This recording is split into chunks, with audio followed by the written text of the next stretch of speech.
Start streaming. We are streaming. We're good? Live. All right. Good evening. This is a meeting of the Franklin School Board within the Franklin Middle School Library. The date is November 16, 2020. Community members may attend the meeting in person or email the superintendent with questions or comments prior to the meeting at dlegalo@gm.sau18.org. Please include your name. All questions and comments will be read into the minutes. During the meeting, the public may participate by calling the superintendent's phone number at 266-9833 if you prefer not to attend. The public may review the meeting on our YouTube channel using the links. The Franklin School Board had a non-public at 6 p.m. this evening for personnel negotiations, and we have some items that we need to vote on in public. So before we start our meeting, we need to vote on some items. So item number one is I'll make the motion to release a middle school Title I teacher out of her current contract for the 2020 and 2021 school year. Second. Second by Scott Burns. Do I have any discussion? Do we need to include the end date on that, which was Friday? As correct? of this Friday. Yeah, we will put an end date on that, Kathy, as of this coming Friday. Okay, thank you. Thanks, Jeff. Is there any other discussion? Seeing no other discussion, I'll need a roll call vote. Deb Brown. Chris Nealon. Yes. Yes. Tim Dow. Okay, thank you. Tim Dow. Yes. Delaney Courier. Yes. Cecile Cormier. Yes. Scott Burns. Yes. And Jeff Savory. Yes. That motion passes unanimously.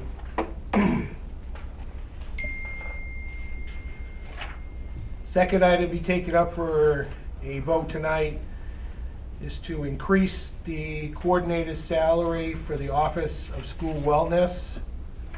The increase will be as it followed. For this coming year, an increase of salary by $5,000 to bring it to the salary of $75,000. In our second year, it will be an increase of $3,000 to bring her to a salary of $78,000. On her third year, will again be another increase of $3,000 to bring it to a salary of $81,000, and this will be in a 3-year contract negotiated by the superintendent of schools with the coordinator for Office of School Wellness. Do I have a second? Second. Second by Scott Burns. Do I have discussion? Do you want to, for the public record, to tell the citizens that this, because of the pay raise, it's still her, because she received that grant, that most of half of the money is being paid by the grant. And I can't. Can- The salary of the Office of School Wellness Coordinator is half paid for by the district and half paid for through a grant that was written out by our coordinator. For this school year, we had voted on her salary 100% into our budget, but we're able to transfer half of that over from the grant back into our regular school budget. So each year of this raise, it will be offset with half her salary being paid by a federal grant through the Office of School Wellness. Is that correct, Dan? That is correct. That is correct. Does that help out? Yep, thank you. Cecile, thank you, Cecile. Is there anything further that anyone would like to add on to this? Okay, seeing none, I'll need a roll call vote. Deb Brown. Yes. Chris Nealon. Yes. Tim Dow, Yes. Delaney Courier, Yes. Cecile Cormier, Yes. Scott Burns, Yes. Jeff Savory. Yes. That motion passes unanimously.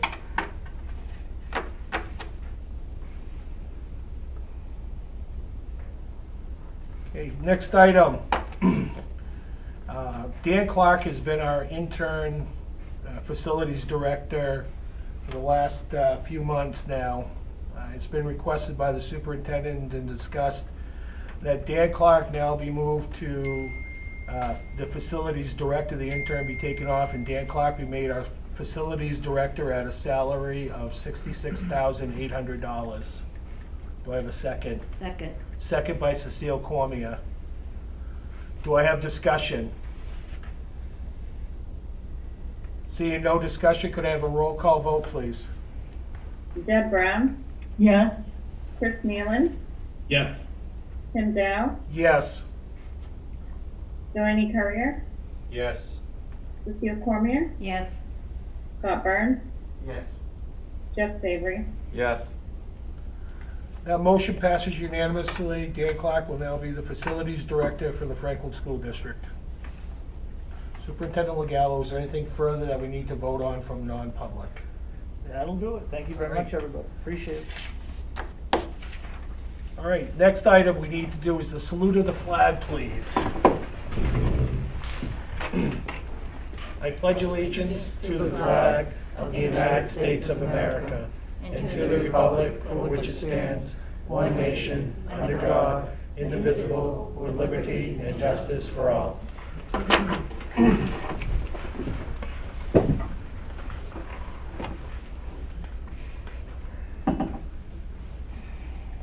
Kathy, were our meetings posted as is required? Yes. Thank you. Agenda item 2 is our public participation. During our public participation, anybody who wants to address the school board on any topic may do so. I ask that you try to keep it to a minimum of 3 minutes, and I give no more than 30 minutes for this portion of my school board meeting. I do have a second public participation at the end of the evening, so if someone is unable to speak with us during the first one, I do have the second one at the end of the night. At this time, I will open it up to public participation if anybody would like to address the school board.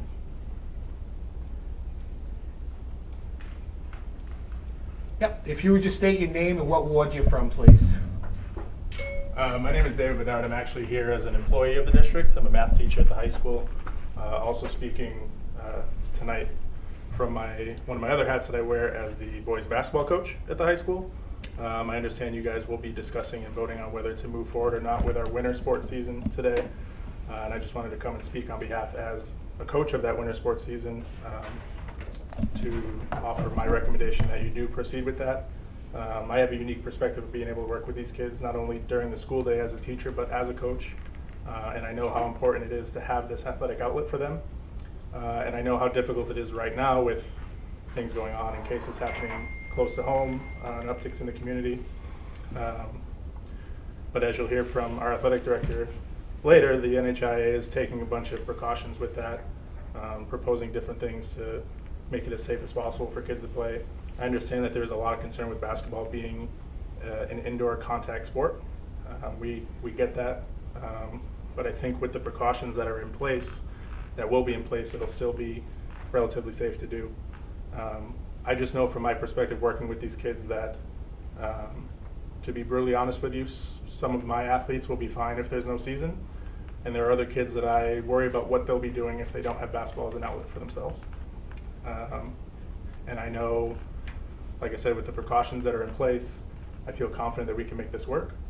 My recommendation would be to at least allow us to proceed with the season and put faith in we have a great athletic director who I know is constantly in communication with other schools. I think did a fantastic job fielding the fall season, juggling teams. Winter would just be basketball for us, so that's where our focus would be.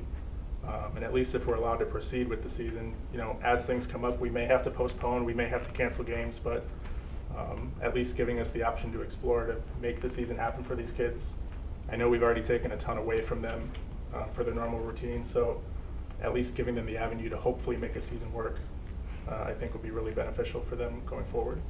And again, like I said, if we have to cancel some games as things happen, we do. But at least we have the option to begin the season and see where it goes from there. So again, if you, I would encourage you to please support the idea of proceeding forward and letting the coaches and Mr. Sylvester work through the particulars of the season. I think it'd be very beneficial for the athletes that participate in the winter sports season. Thank you. Thank you. Is there anybody else who would like to address the school board this evening? Okay, Superintendent Legale, do you have any emails or anything that would be read into for public participation? All right, I'll look. Tim, can you Yeah. tell me how many people are in the public, please? Yeah, I have 1, 2, 3, 4, 5, 6, 7. Thank you.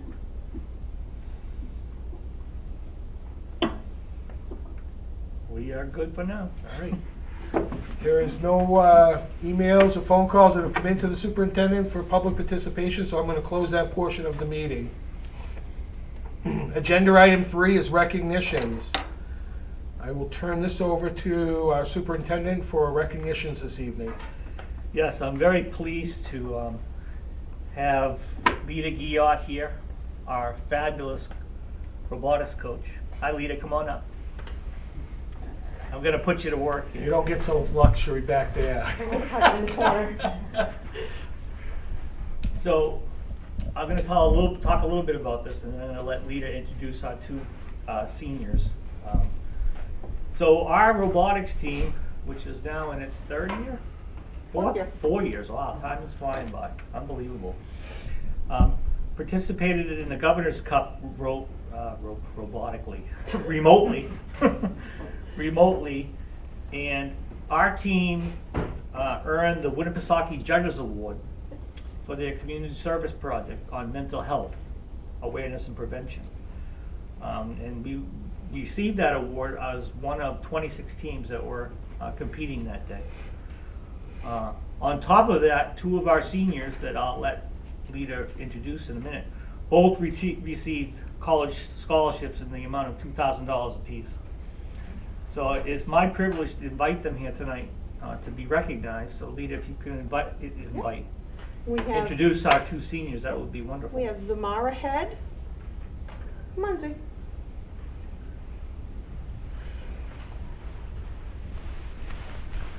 On our build team, been a great asset to the team, and their team captain Elizabeth.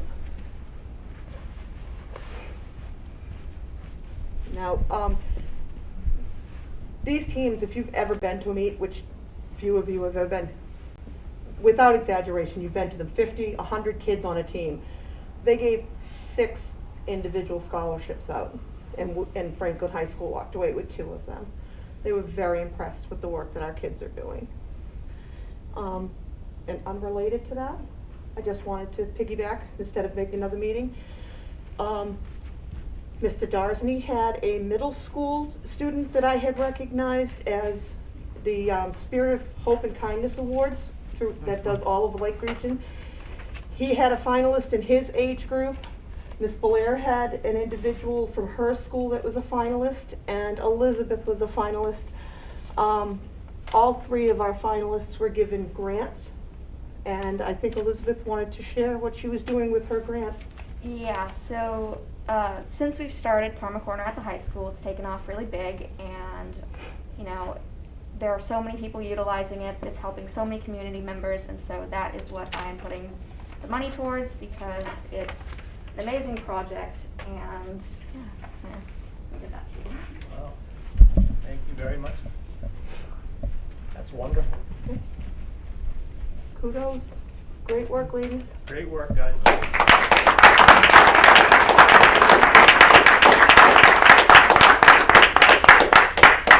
Thank you, guys.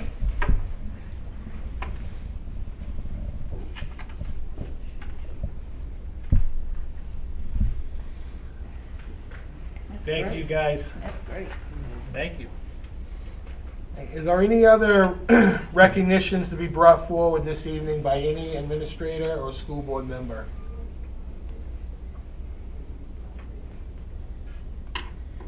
Seeing none, I will close that portion of the meeting. Excuse me. Yes, I'm not sure what happened to your audio in the middle school, but it got really quiet. I'm on it. that's because we stopped talking. No, it's really weird. Until we clapped, we were good. Okay. Yeah, she's correct. The audio disappeared pretty quickly. Ken's checking it. No more clapping. How's that? Is that better? Not really. No?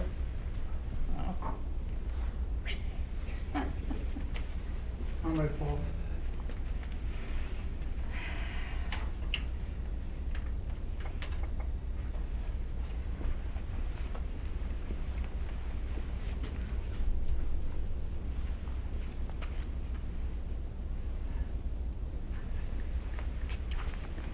How's that?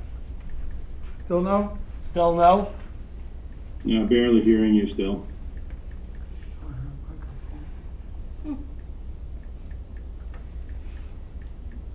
How's that? No? A little better. How's that? Are we getting better? Yeah, that's getting better. All right. Can you hear me now? Yeah, Yes. definitely there. Okay. Okay, we're not gonna clap anymore either. All right, so, again, we're going to agenda item 4, which is the approval of our board meeting minutes for October 19th, 2020. So I just need a motion on that, please. So moved. So moved by Cecile Cormier. Do I have a second? Second. Second by Delaney. Is there any discussion? Seeing no discussion, I'll need a roll call vote, please. Deb Brown, Yes. Chris Nealon, Yes. Tim Dow, Yes? Delaney Courier, Yes. Cecile Cormier, Yes. Scott Burns, Yes. Jeff Savory. Yes. Motion passes unanimously. Minutes are approved. Agenda item 5 is old business. This will be our update from our business administrator, who is Zooming with us tonight. He's a little bit under the weather, but he is Zooming with us tonight. So Jefferson, I'll turn it over to you for your 2 items on your finance report. Thank you. Good evening, everybody. I have loaded up the financial reports into the board meeting folder. Hopefully you had a chance to look at some of those. Currently, our expenditures, we are currently 95.5% budgeted. If you had analyzed it a little further, you'll notice that the food service portion of it is showing itself over budget by about $90,000. The reason for that is because we ran the food service program through July and August. So there are subsequent revenues that we got from federal reimbursement that will probably offset most of that increase. Some of those expenses also can qualify for ESSER funds that we have to recognize at some point throughout the year. The nice thing about ESSER funds is that they are available to us until the end of next September. So we were able to analyze certain things like the cost of the bus transportation that we used over the summertime to deliver food, and extra hours that people had to work, and extra cost of food supplies are eligible to be reimbursed by those funds. We're also waiting for approval from the city at the December meeting for an additional $453,018 from additional fund balance and an increase in our adequacy aid funding. That would increase our appropriations to our budget, so that will make the amount of available budget much higher. Hopefully, as we move forward, that will be money that we won't have to use as we get through the year. It's earmarked for potential pandemic costs that could occur over the balance of the school year. But it's hard to determine as we go through the year, so hopefully we won't have to use that, and we will be able to carry those funds to help us as far as the budgeting process for the subsequent year. We also have received an additional $185,200 from the governor's office, the Gopher funds, governor's office, for economic recovery and relief. And this was provided to all school districts throughout the state at the rate of $200 per student of enrollment, which would basically also be used for any pandemic-related costs that we incurred from March to the end of December of this year. We have incurred those funds, which have currently been expended under the ESSER grant, but now we'll be able to transfer those over to the Gopher funds. I have sent off a resolution and card to the city as a template to hopefully have those approved by the city council for us to expend those funds. The nice thing about those funds is it was an automatic payment to the district, which we have received at this point. Revenues seem to be on pace. There are a couple of items actually that are better than anticipated. We've had some additional premium holidays that were unanticipated, so I didn't budget for originally, so it'll be nice to have that. Hopefully, if we have to use those to offset other revenue shortfalls. The only potential unknown right now is our Medicaid funding, but as we've been getting that cleaned up, we are starting to see some Medicaid revenue coming in, so hopefully the budget at least will be met by the end of the school year, and we can receive funds incurred for expenses incurred the previous school year as those get cleaned up. So that's the main information regarding the financial reports. The other thing that came up though was we just got this as the DOE likes to pop to us on the Saturday or Sunday afternoon, our Adequacy Aid Estimate. And our estimate for this coming FY22 school year is down $1.324 million from what we are receiving for this year. Main reason for this is there are two components of the adequacy formula that expired this biennium, because that was the intent of the law that was written 2 years ago. So it'll be up to the legislature, the new legislature, to determine during the current budget process if they want to renew those components or rewrite the adequacy aid formula in some way. Hopefully, they will be taking a lot of consideration from the Education Funding Committee that will bring forth their recommendations, I believe, in December.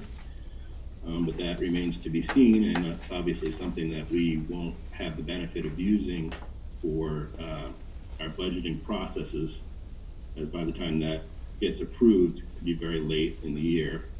So we'll have to work with that $1.324 million shortfall in that regard. That is why I'm hoping that we will be able to sustain a significant fund balance at the end of this school year to help offset that shortfall. Another big reason for that also is there's a component of the adequacy aid formula that is based on free and reduced numbers. The numbers that they compare were what we had for FY20 at the end of the school year and what our numbers were in October 1st of this year, and it's about 249 less, which is significant because it's about $893 per child. And so they were talking about $470,000 alone just in the reduction of free and reduced. The biggest driver for that would be probably related to families recognizing that they are receiving meals for free right now based on the USDA allowing school districts that are eligible to provide meals to everyone regardless of eligibility. So what we need to do as administrators is to at least reach out to those families and have them at least complete an application anyways, regardless of whether or not they're receiving meals, because we have to push forward the point that it affects our funding for the school district. The other component is that some of the stimulus funds that people received might have pushed them off of other state programs because their unemployment incomes were higher than what they were prior to that. And we receive a direct certification list of children in the school district that automatically qualify. In that list, we have seen a significant reduction in numbers related probably to families no longer being eligible for other state services. Some of those stimulus funds have disappeared, so that could change too as we check that list monthly and load it into our point of sale system for the school district.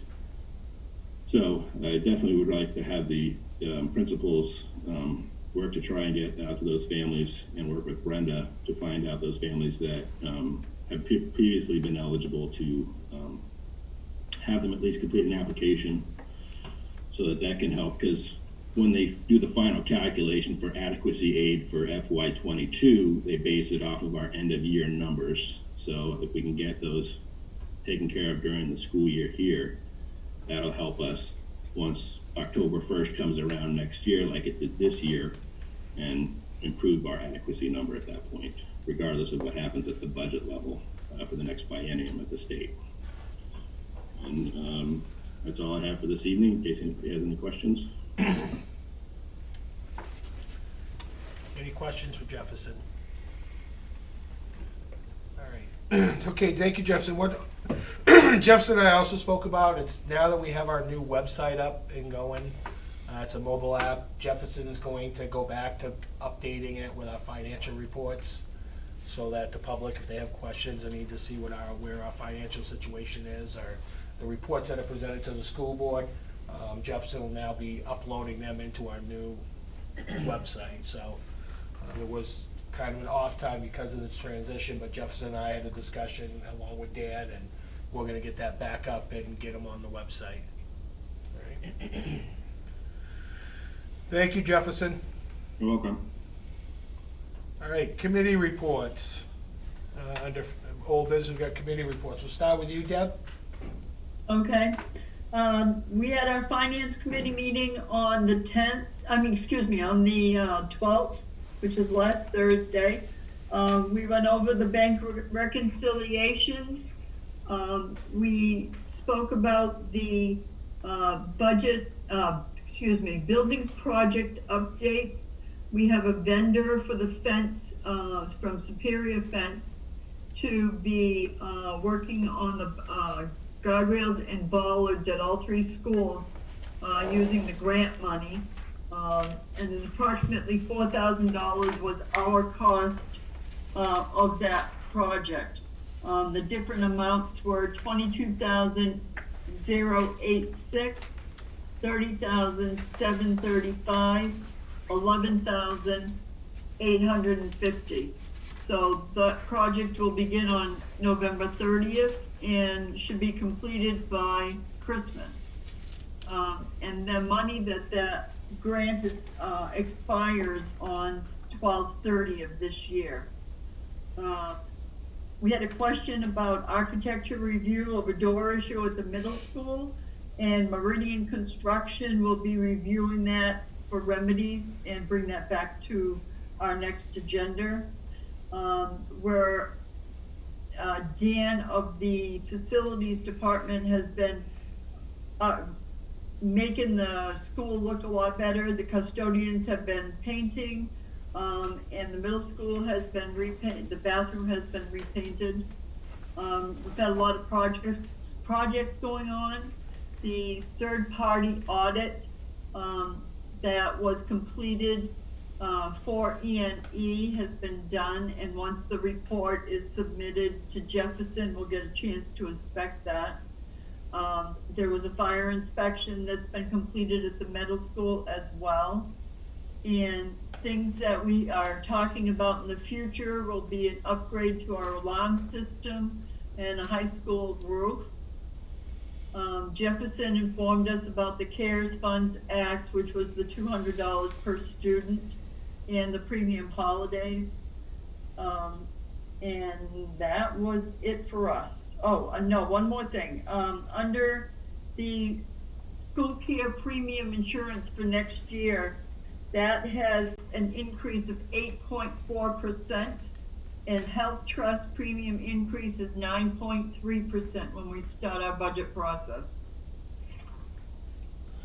Thank you, Deb. Thank you. Does anybody have any questions for Deb on her finance report, committee report? All right, we'll move on to Delaney.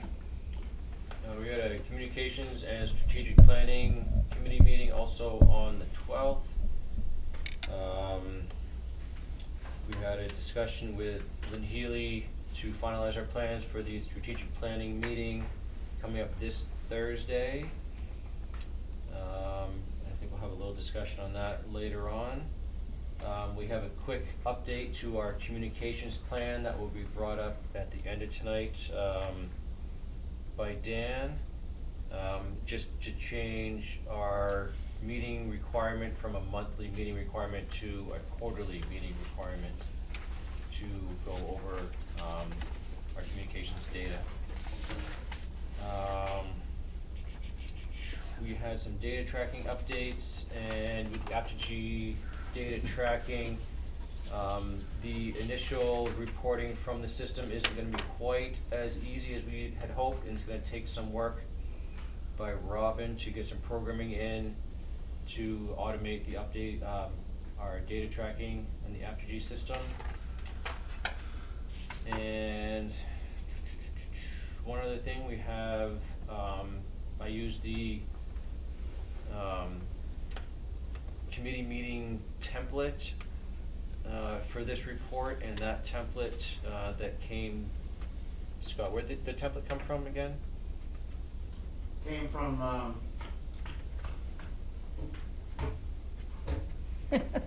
Anyway, there's a template that's being made available on the New school Hampshire board. School Board Association? yeah. There we go. Thank you. New Hampshire School Board Association. So there's Yes. a template for committee meeting minutes. If any chairs would like to use it, that's being made available on the shared drive. And I think when it's available, we'll send out an email to the board just so everybody knows where it is, and people can use it for their meeting minutes if they would like. So, and that's it. Delaney, because we're under under committee reports, and one of the things is the committee plan, I'm gonna allow us to vote on that now. Okay. Because it's part of your committee report, okay? I'm not gonna wait for late items. Sounds good. Within our communication plan, on page 12, if I remember, is that correct, Jill, page 12? Yeah, I have a wording change specifically here. If you'd like me to. Yeah, if you wanna read it make the out. motion on that, Delaney, that would be Okay, great. so I'd move on the Franklin Communications Plan on page 12 under Assessment and Accountability. We're changing the wording monthly meeting to meet at a minimum of 4 times per year. Alright, so a motion's been made to change it from monthly to a minimum of at least 4 times a year. Do I have a second on that? A second. Second, Second by Cecile. Sorry, Deb. that's okay. Do we have discussion? Seeing no discussion, if I could have a roll call vote on that motion? Deb Brown, Yes, Chris Nealon, Yes. Tim Dow, Yes. Delaney Courier, Yes. Cecile Cormier, Yes. Scott Burns, Yes. Jeff Savory, Yes. That motion passes unanimously. That motion and update will be changed in our communication plan to show that update. Thank you, Delaney. Jeff, do you want to just touch on the city one? Yeah, so we did have a liaison committee meeting with the city, and we had our discussions primarily surrounding the COVID response that the school has done. The city was very pleased with our ability to maintain safety for the students and have a plan moving forward with various scenarios and how to adapt quickly. So they were very pleased with that ability, with all hopes that we can continue at least in the direction that we're headed, and hopefully, in the new year, when vaccines come out and things like that, and hopefully numbers improve to, increase our ability to do live teaching. And then in addition to that, we touched on the, what do we call it with Joe Brown, the industrial or the manufacturing piece as well. And again, that's been something that has gone, I think, better than anticipated. And a lot of hard work has gone in from both the school and the city side on that. So that partnership that's been developed is a real bridge between the school board and the city, and those are the types of things that we're looking to continue to build on. And one of the other things that was a good thing that we talked about at the meeting was we gave the information on our mobile app to the city so that they're aware of how to go about downloading the mobile app so that they can stay up to date and have all the transparency that's needed. So actually, Councilman Testament complimented us at the last city council meeting about how nice it was. So the city is aware, they know how to get on, they know how to download our mobile app. So that was one of the other discussions we had during our liaison meeting. So I thought it went very well. Yeah, agreed. All right. Okay, one other, it's not really a report, but on November 5th, Principal Charette and I attended a regional advisory board meeting at Hewitt. Hewitt's back up, well, they've been up, down, up, down. They closed for just a little while. If most of you know, they had some cases at Laconia High School. Hewitt is attached to the high school, so they had to close it down. Hewitt's back open again, but they have been going very well. Their attendance has been steady. We haven't seen any decline in the attendance over there. What they're seeing, though, is they're seeing the same kind of issues that every school district that we're having in the state of New Hampshire, and that's the remote learning. And that's more of the being able to sign on, get on. So, you know, the internet part of things is where they're having the issues, but they are addressing it, they are working it through the Laconia and everything like that. But the nice thing is even though we're in this pandemic and everything like that, the attendance at Hewitt continues to be steady, which is a huge thing, since we send a group of our students over there every year to Hewitt. One of the things they are seeing is a decline in some of the courses being taken. One of the courses that has declined drastically is a computer course over there. And based upon that, because there's only been 1 or 2 students within the classroom, the Regional Advisory Board in the near future could be taking a decision on whether to eliminate it and add another program in, okay? Principal Charette and I both voiced our disagreement, so to speak, for the computer class because it does benefit our students with Franklin, where we don't have a computer teacher within the high school. But we're going to work on this and come up with some other solutions. I've spoken to the superintendent about it. I know some of it's going to work through the middle school for their credit to come down to the high school.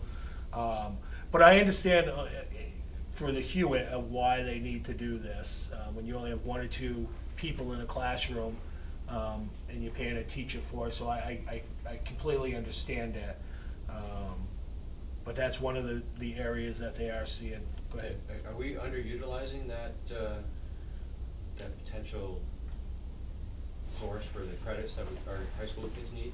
Well, it's up for them. I mean, they have to sign up for it, you know. So, and that's something that Principal Charette, myself, superintendent, and the guidance council are going to be meeting here in the next month to kind of figure out how we can do it. Hewitt has come up with a remote presentation now that we can show off to our sophomores, because that's where you really want to start, is in your sophomore, junior year, senior year. So they've come out with a new remote presentation that we can start showing. Also, the director at Hewitt has agreed, and we're going to have more discussion about that, about coming to our school to kind of promote Hewitt some more. The biggest issue with us is the transportation part of it, the distance that they have to travel. Yeah. And Superintendent Leal and I have had this discussion, and we're going to kind of reach out to Steve Tucker, who's the superintendent at Laconia, and see if we can kind of work on some things with that to try to see what we could do so our kids could stay there a little longer instead of that 2-hour transportation back and forth. You know, with a heavy transition to remote learning, might that be an opportunity to carry that same model forward so that our kids maybe don't have to travel for some of the classes? For computers, you mean, or, yeah, I mean, that's. Especially for computers. Right, yeah. I mean, a lot of the other classes over there is stuff that you have to take their HVAC. Hands-on stuff. Yeah. Right, Yeah. right. I can just add to that, Delaney. They're not live streaming classes in Laconia like we are. So that's, I'm not aware. They have either a fully remote class, which we maybe could piggyback on. But they have either fully remote or fully in person. They don't have the live streaming like we do, so, yeah. But we can look into it, definitely. But we are gonna utilize it some more, and there are, they have a manufacturing course over there, so we can look at some of that with the math. They have a manufacturing course over at Hewitt that we can kind of go with too. The biggest thing is just more promotion within to get more of our students over there, but the barrier with the students is that transportation of 1 hour over, and coming back. So, Carrie, was there anything else that I missed on that? No, that you did a really nice job, Tim. I will say some of the new scheduling ideas that my staff's coming up with will be able to fix some of that. One of the barriers is that the students right now miss 2 blocks of their day to go to Hewitt because it is such a long travel time. So we're working on that for them, coming up with the new ideas. Mm-hmm. Thank you, Carrie. So we'll keep working on it, but I just want to let you know where it stands. And I understand it on a financial part of things and on a staff part of things, because they could use that classroom to bring in another course. One of the courses has been discussed as a fire science course. So that was one of the items. So I completely understand it, but it's something we'll definitely keep on looking at. And I know that Principal Darsney's been working, helping us with the credit for the computer part of things for our 8th graders from going down to the high school, so they have that computer thing. And I mean, obviously, we've got to continue looking at a computer teacher within the high school budget when we do budget again, and see how the cards fall on that. But with Hewitt, things are going well. I mean, we have 15 or 18 students now over at Hewitt, Carrie? Yeah, okay, we have 18 students going over there, so obviously some of your schools that are closer have more people, but our attendance and our participation has been pretty steady over the last at least 5 years, Dan? Yeah. So. But at least it's going well. Our kids are enjoying it and everything like that, so we'll keep working at it and see what we can do up with that on additional programs that may be able to help with the computer part of things. All right. Are there any other committee reports? I know, Scott, we have policy, but we'll get at that at the end. All right, so I'm going to close that portion, and then we'll go to agenda item 6, which is our new business, which is the updates from our superintendent. All right, so we'll start with the hybrid update and the Thanksgiving survey responses. So the hybrid update is we're still in hybrid. We have had several issues over the weekend leading into today. I have called for us to be fully remote tomorrow in the entire district. The Hewitt kids will still be able to go take the bus to the Hewitt. We are monitoring several situations. We know that there is an uptick across the state. I think most counties are now in the red. So we'll continue to work that piece. I did decide to survey not only the staff but also the community regarding Thanksgiving, and I have shared those results with you along with the comments, and as they're actually, I gave you a hard copy as well. I don't anticipate any staffing issues due to the staff survey. I will be reaching out to staff with my HR person, Kim Robinson, tomorrow to inform people that they need to let us know if they're going to be leaving New England. It looks like the governor changed the quarantine requirements for those that travel outside of New England. He changed it on Thursday to be 7 days with a negative COVID test on the 7th day. So it's not going to be the 14 days like it's been up until this point. So I will meet with the staff members that are traveling outside of New England and walk them through this piece as well. So I don't anticipate that as a barrier. You can see the survey results for the community as well. I didn't see a lot. I had some parents get in touch with me regarding that. I will be sending a letter to parents as well, explaining to them the quarantine requirements, and what our expectations are should they decide to travel out of New England. I mean, I think the biggest thing for us to discuss is the fact that the cases are surging and rising, you know, and what does that mean? We know that if we have cases and situations that the superintendent will make the calls in terms of whether they're gonna take a day off or 2 days off or 3 days off.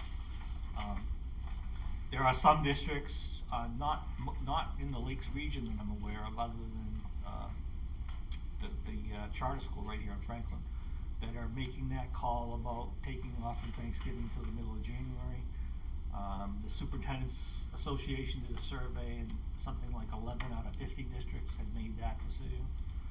But I'm not aware of any in this region that have made that decision, nor am I recommending that at this point either.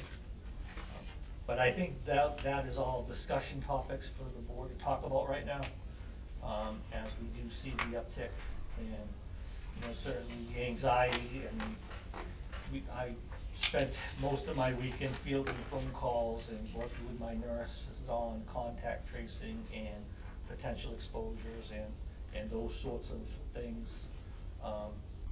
So that's the reality of being a superintendent right now. So I just want people to be aware of that. That's kind of what we're monitoring at this point. So, Blaine. So we're allowing flexibility for families. So if they want to switch between being hybrid and being remote, they can do that essentially anytime. Anytime, and that's the beauty of our system. So that allows families who do travel to have their kids be fully remote for a quarantine period, or families that are just nervous about the situation to swap over. So from the student standpoint, families should feel comfortable that they have the options to do what they feel is necessary for their students. 100%. Same teacher, same issue, no matter whether they're here or at home. Yeah. And you feel comfortable with our staffing to be able to cover people that have to quarantine after the holidays? Yes, based on this anonymous survey result. So I will go out and reach out to staff tomorrow to get the specific numbers, but based on the survey, I am confident that we'll be good. Yeah. Okay, sounds good. Well, if the ones that have to quarantine, would their classes just become remote?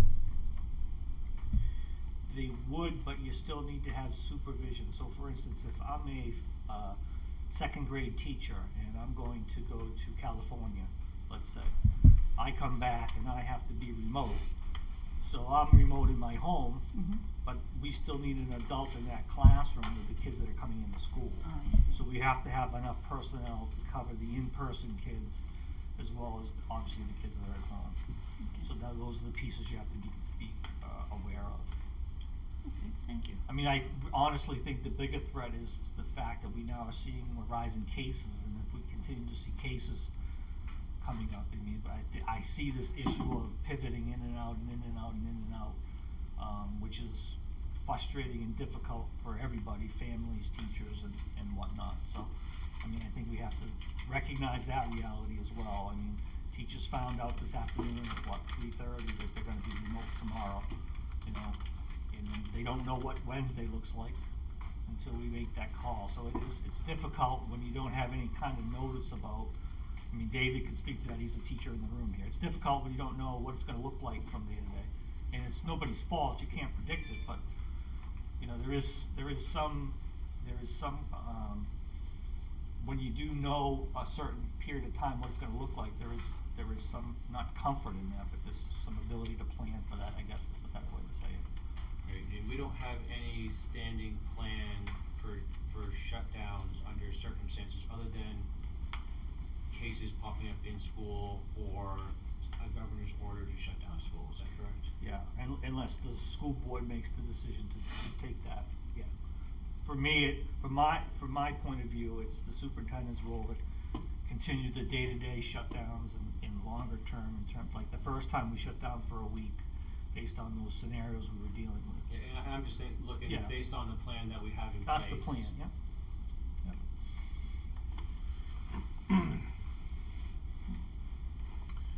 Are there any other questions for Dan pertaining to the hybrid update and survey response? All right. Go ahead. You're all set, Dan. Everybody else set? Yep. All right, the next topic is winter sports. So we have Danny here to talk with us about the plans moving forward for our winter sports season. Thank you. Good evening, everyone.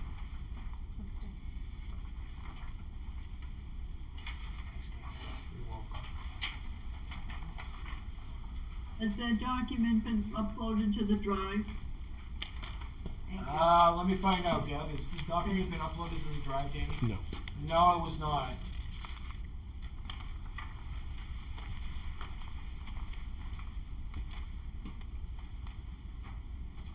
So again, thanks for having me tonight. First thing I'd like to do is thank. Danny, can I just talk for a second? Yeah, go ahead. Deb and Chris, because it's not uploaded, I'll have Danny, as he's going through this, I'll have him just read each one so that you're familiar with everything by number of what he's talking about. Thank you. You're welcome. Thank you, Danny. Yep, no problem. I'd want to thank everyone for the patience, understanding, communication to get through the fall season. It was a couple of bumps in the road, but we got through it. I want to especially thank Mr. Legallo and his administration team out of the SAU. They were wonderful. The communication has been great. The transparency has been really well. We're in constant contact with each other, which is needed through this process. So I really appreciate that. So yeah, what we're looking at here, the front page is really the one I'm going to go through. It's more the summary of everything. The second one is it's like a protocol document I did for fall. A little bit more summarized for us, condensed, and that is a work in progress. That's not etched in stone yet, based on Dan and his recommendations, your recommendations, hopefully coming out of this. That document obviously will change a little bit. I'm hoping it's 90% there and solid. I hope you'll all agree with that, but there could be some things we might have to change. So what are we looking at for winter sports here? Number one, start date for the informal or voluntary open gym workouts is the week of November 30th, so the Monday after Thanksgiving. And again, that's on our own. That's not an NHIA-driven thing. At this point, I will minimize it. I've already told my middle school and high school coaches for basketball. And first of all, we're talking mainly about basketball here. All we have for winter sports at the middle school is basketball, girls and boys. The high school, we have girls and boys basketball teams, and we also have indoor track, but I'm fairly certain that is not going to go off this season. They have no venues to go to compete. But what I'd like to do is still let them practice with the coach if they can do that. So what we're mainly talking about here is basketball. So I'm going to minimize it to just 2 days per week allowed for each team. So they're going to have 4 voluntary workouts the first couple of weeks before they actually start tryouts. And I will make it a mandatory mask wearing situation, whereas we didn't do that in the fall. But again, with the uptick, with it being inside, the close-knit quarters for basketball, I am going to mandate that even the players on the court are wearing masks, because I think we're going to have to get ready for that anyway. And I'll talk more about that in a minute. Number 2, the start date for the official tryouts and first date to practice based on NHIA rules is the week of December 14th. What I am going to propose is go 4 days per week max activity per team versus the normal 6 in a winter setting. Normally they go Monday through Friday, and then they have the option to practice on Saturdays, of which high school teams normally take that because they can practice longer. No locker room use will be allowed. Minimal weekend usage. Number 3, no holiday vacation activity allowed. We are going to shut it down for sports during the holiday. It doesn't make sense to let them come in here during the holiday season if they've traveled, wherever they've traveled, whether it's in another county, outside the state, and then come back for a couple of hoop sessions. Just we don't need to have that. So we're going to have no holiday vacation activity allowed. Number 4, the start date for the first games, again per NHIA, is the week of January 11th. So we pushed everything up, basically, to give time for people to go on vacation and if they have to quarantine. Those are the two main reasons for that.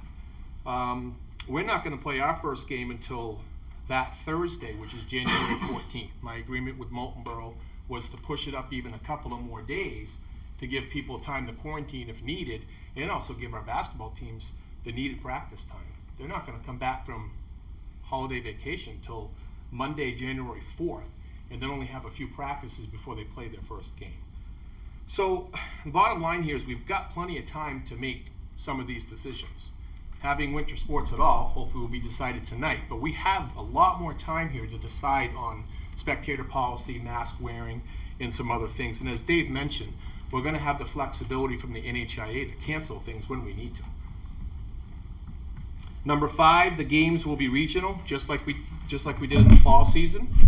For the most part, Lakes Region teams, with the exception of CCA, Concord Christian Academy, which is just 30 minutes away in Concord. So we're still going to stick to that close-knit mileage. Main reason for that is CCA is a D4 team, and they're going to be a competitive game for us. Strategy is to play the same school twice in the same week, again, just like we did in the fall, including the middle school team. So an example would be that when we play Winnisquam, the high school team, girls and boys basketball, will play against Winnisquam on a Monday and a Thursday that week, and the middle school team will play on a Wednesday and Friday, all against Winnisquam. Number 6, FMS will have no Monday or weekend activity. Theirs is a little easier to administer. So we're going to keep them 4 days a week during the week. Again, obviously, we want to try to keep people out of the buildings on weekend times for sanitary reasons and cleanliness.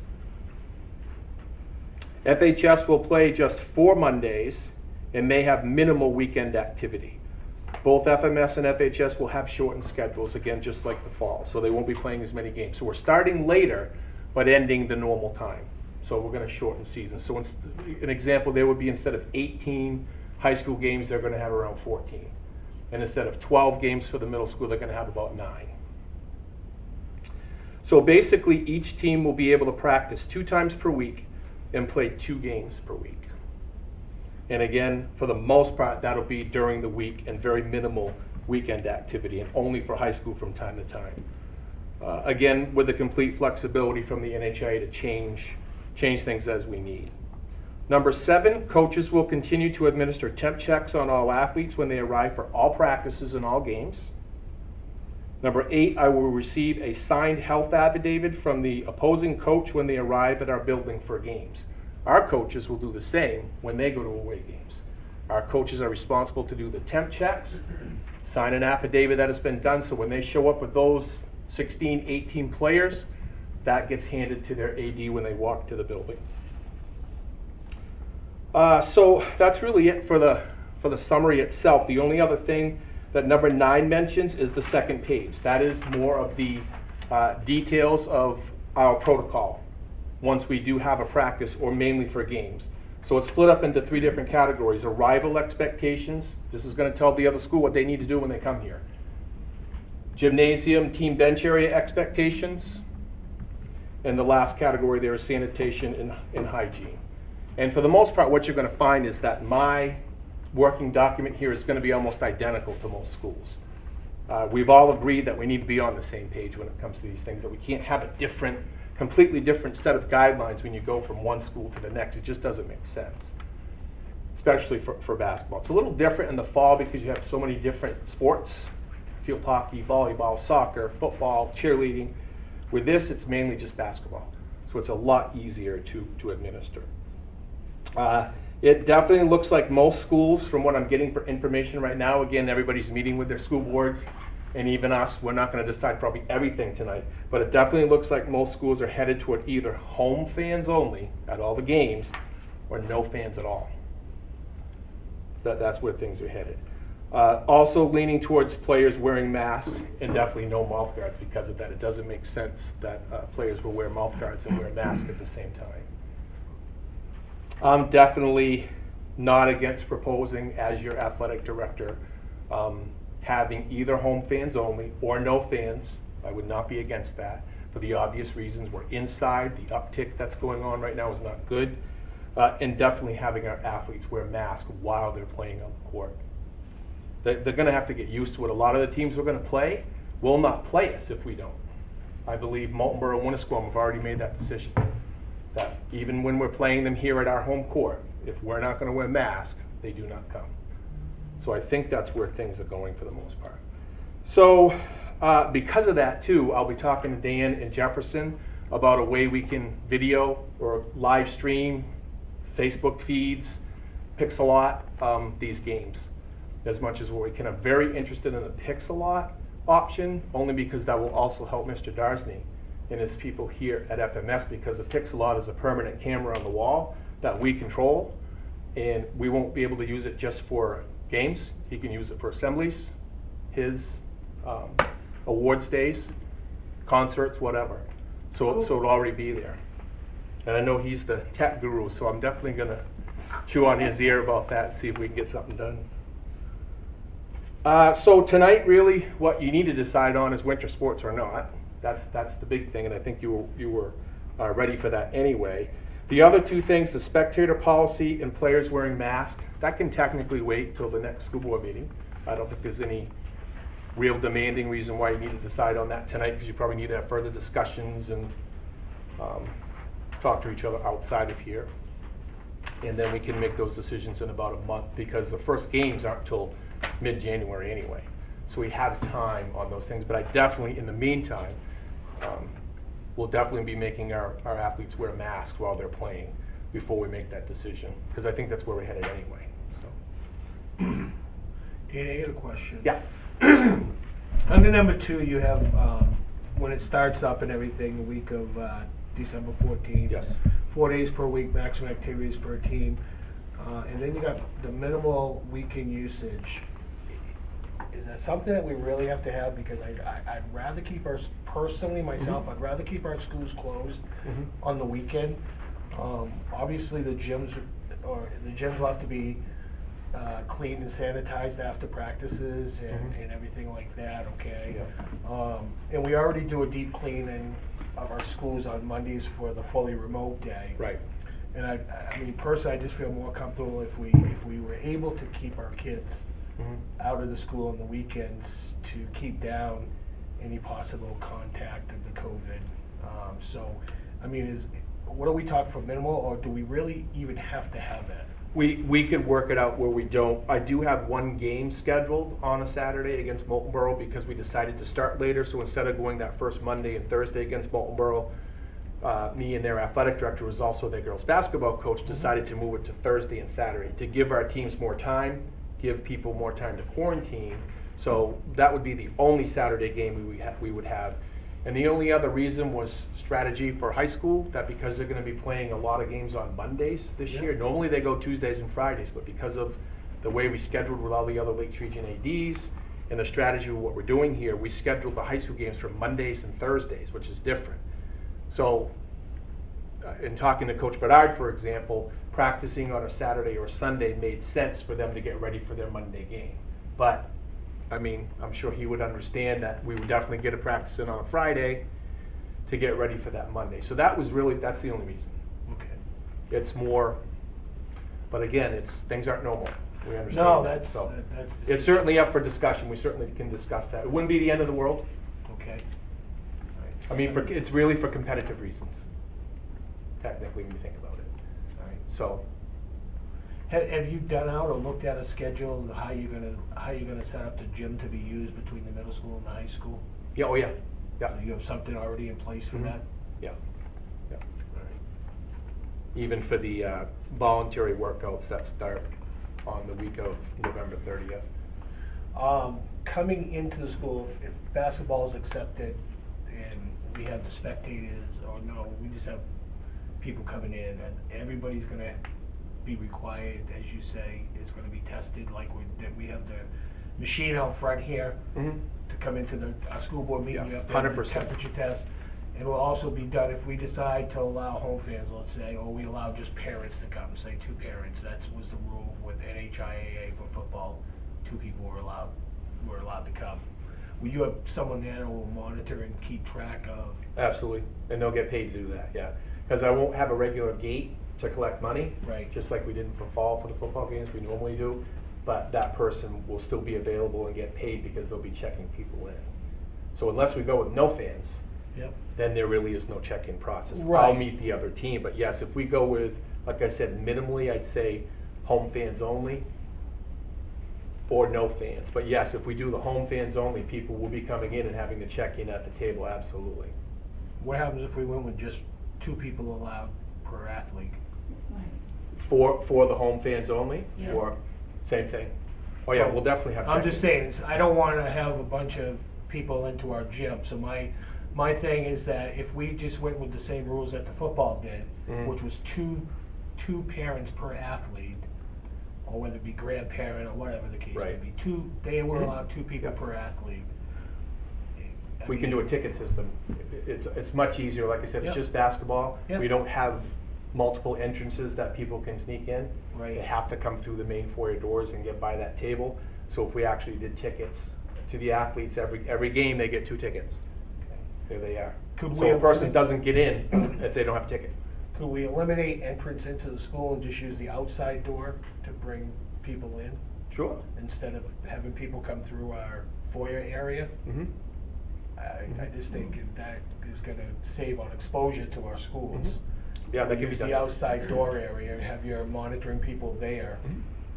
That Then we side know there's door. only one way to come in and Yeah. out. Yeah, is- absolutely. Is outside, is They going- would have to get use of the restrooms in the main foyer. But other than that, you're right, it wouldn't be automatically, everybody would have to come through if we did it the old way. So sure, I have no issues with that.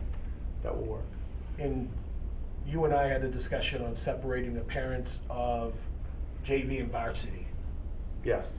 So if a parent has just a JV, you're gonna be able to still monitor that parent to make sure they leave so that we don't have extra people. Absolutely. Yeah, yep. And all the other schools are going through that same situation. They are? Yeah, so we're discussing it together, because that's like, okay, how do you really monitor that, you know?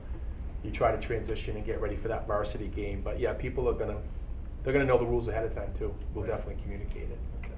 Yeah. And what are you leaning towards, or what do you feel? I mean, do you like the idea of just the 2 tickets for, I know we got the seniors and their parents wanna watch them play the last, And we can, on our senior night, our senior game, we can make an exception to have just the seniors only have 4, 5, or 6, whatever, for that one game.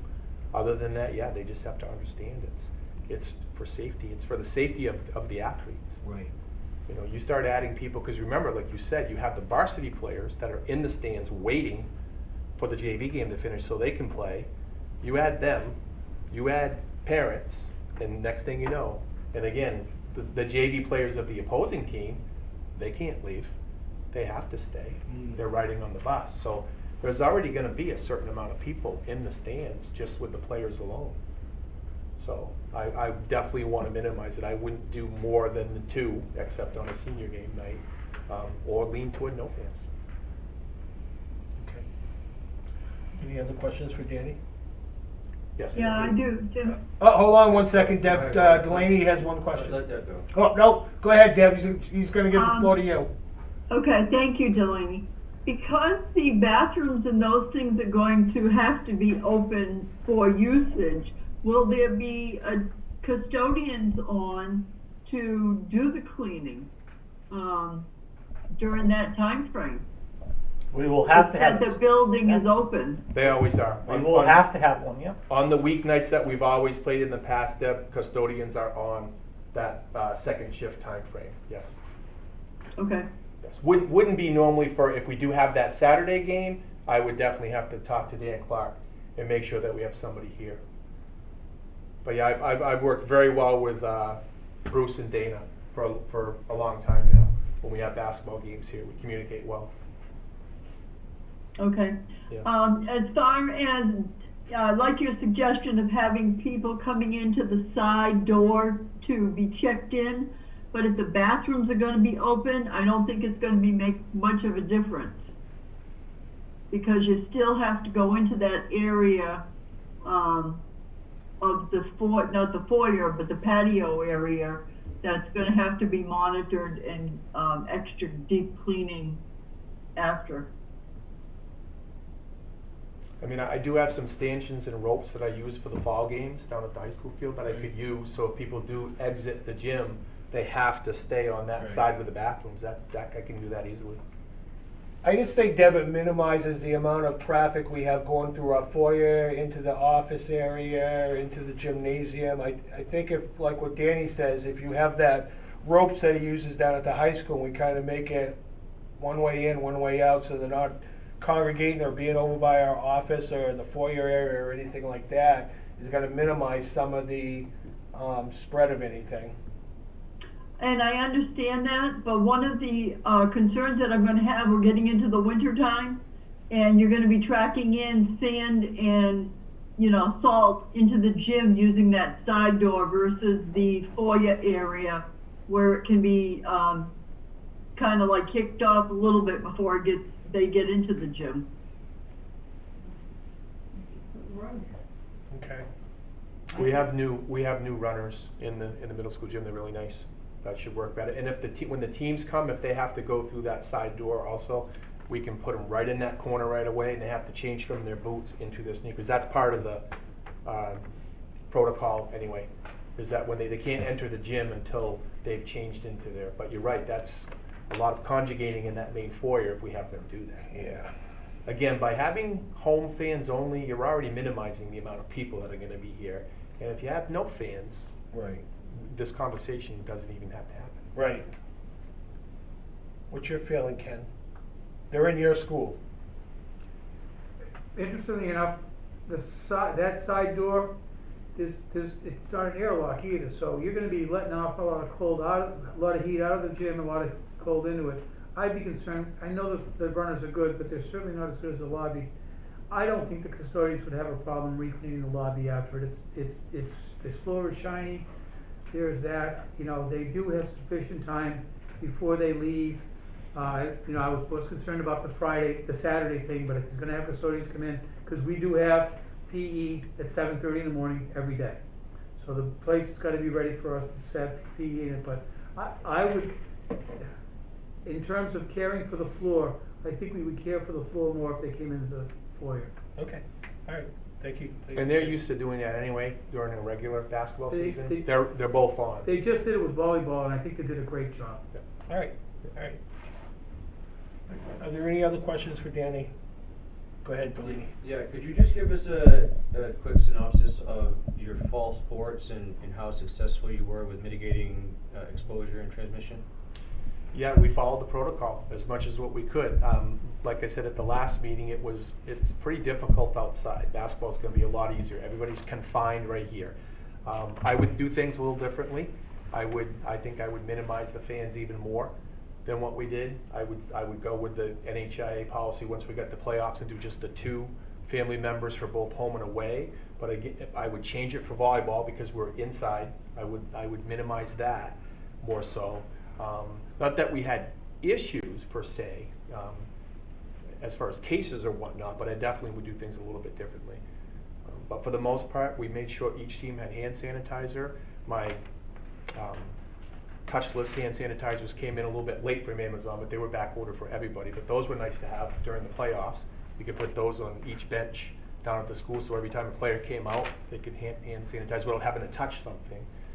So definitely learned a lot, just like our administration did with the cases. But for the most part, it didn't go too bad. We did have to quarantine a couple of teams for a couple of weeks, but we got through that. We were able to luckily host playoff games because it was blind draw for the most part for most teams except football, but they hosted also. So we were able to have some senior games. I learned from that if we did not host those playoff games, we would not have had senior days for them because it was the middle of the season that got shut down a little bit for us, and that's when we would have had our last home game. So for basketball, for instance, the very first home game we have, we'll probably do a senior game. That way we've got it taken care of in case something happens and we have to shut down. And again, the good news is that we have time to decide on the major things like spectator policy and actually mask wearing, of which I'm going to right off the bat mandate that the kids are wearing masks for all these voluntary workouts and for the preseason. So But yeah, for the most part, I wasn't displeased at all. Like I said, Dan and I were in constant communication about things. So I was very pleased with that. I can tell you, I worked a playoff game for Danny for football, and I can tell you that it went very well about the mask wearing. Danny spoke to a couple people that were spectators that, reminded them of a mask. He made the announcement before the football game of our policy of mask, everything, and both sides, as I watched, were good about their mask being on when needed to be on and everything like that. So I mean, just on that one game that I assisted at on the chain gang for Danny, the policy of our board was followed completely for that game. I would like the players to had socially distanced themselves more. They were normal and having to keep reminding. It wasn't just our team, it was the other teams that came in too. I noticed that it was hard for them. It's hard for the kids. But again, basketball, it's going to be a lot easier because the chairs are automatically going to be set 6 feet apart and staggered like this. One chair will be back by the wall, the next chair will be up where it normally is, but everything will be 6 feet apart, and they have no choice but to sit in those chairs and be socially distanced. The JV players that will be in the stands waiting for the varsity game will all have places in the marked on the bleachers that they can sit. Only sit on the X's, for example. That's something I'll talk to Ken about, because I don't want to come in and ruin his building. But I think he can use that too for kids that come in the morning. What's that? I'm sorry, I was trying to get Colby Bunker in here to the meeting. He's trying to get That's in. all right. Sorry. I was thinking about putting like X's, taped X's on Absolutely. bleachers to keep people, so we'll work that together Sure. also. I don't want to overstep my bounds with Not your at all. stuff here. So Well, we don't it's use going to bleachers. help. It's going to help both of us out. You're the so. only one that uses the bleachers. Yeah. Any other questions for Danny? Yeah, I get it, guys. Again, I got it in the fall, but even more so for basketball. That's why I'm willing to do whatever it's going to take just for the kids to be able to play. And if that means no fans and the kids have to wear masks and we go for it, then it has to be done. Then I'll support it. And I think with Coach Bedard being here, one of the basketball coaches, I think he would agree that it's all about the kids still playing. And if that means, I get it. I was that dad. I would try to sneak into a game, especially if it was outside. I'm not going to lie to you, especially if it's a championship game. But again, if you get the playoffs, we can do things a little differently. We can decide to have a minimum of 2 fans per or whatever. Certainly, you don't want to watch your kid's championship basketball game online if you don't have to. So, but again, I call that a good dilemma. If we get to that point, that's going to be a good dilemma for us to have, because it means they've been successful. Other than that, we do have some tough decisions, but I can tell you the parents have been very supportive. Coaches, the parents, everybody's been very supportive with everything, and they get it, they understand. So, whatever we have to do. Thank you, Danny. Thank you guys. So you just need a vote from the board tonight of whether to allow winter sports? Yeah, Is that what you're that's- looking for just for that's- tonight? Yeah, absolutely. All right. I'll make Tim? Yes, go ahead. I'll make a motion to approve basketball, be allowed with mask during practices. All right. Danny, are you gonna definitely not have an indoor track? Or should we just make it as a winter sports motion? I would say do winter sports for now, because again, I would like it to, even if we don't have a season and they don't compete, I'd like them to be able to get into the high school gym 2-3 times a week. Deb, can you make it the motion to be winter sports, but you can still put in the fact of what you want for your basketball? Sure. Winter sport, make the motion to approve winter sports for basketball and to be masked during practices, as well as track, indoor track. All right, so a motion been made to allow the 2020-2021 winter sports season for basketball indoor track with masks being worn during practice. Do I have a second? Second. Second by Jeff. Do we have any further discussion? Seeing no further discussion, we'll need a roll call vote.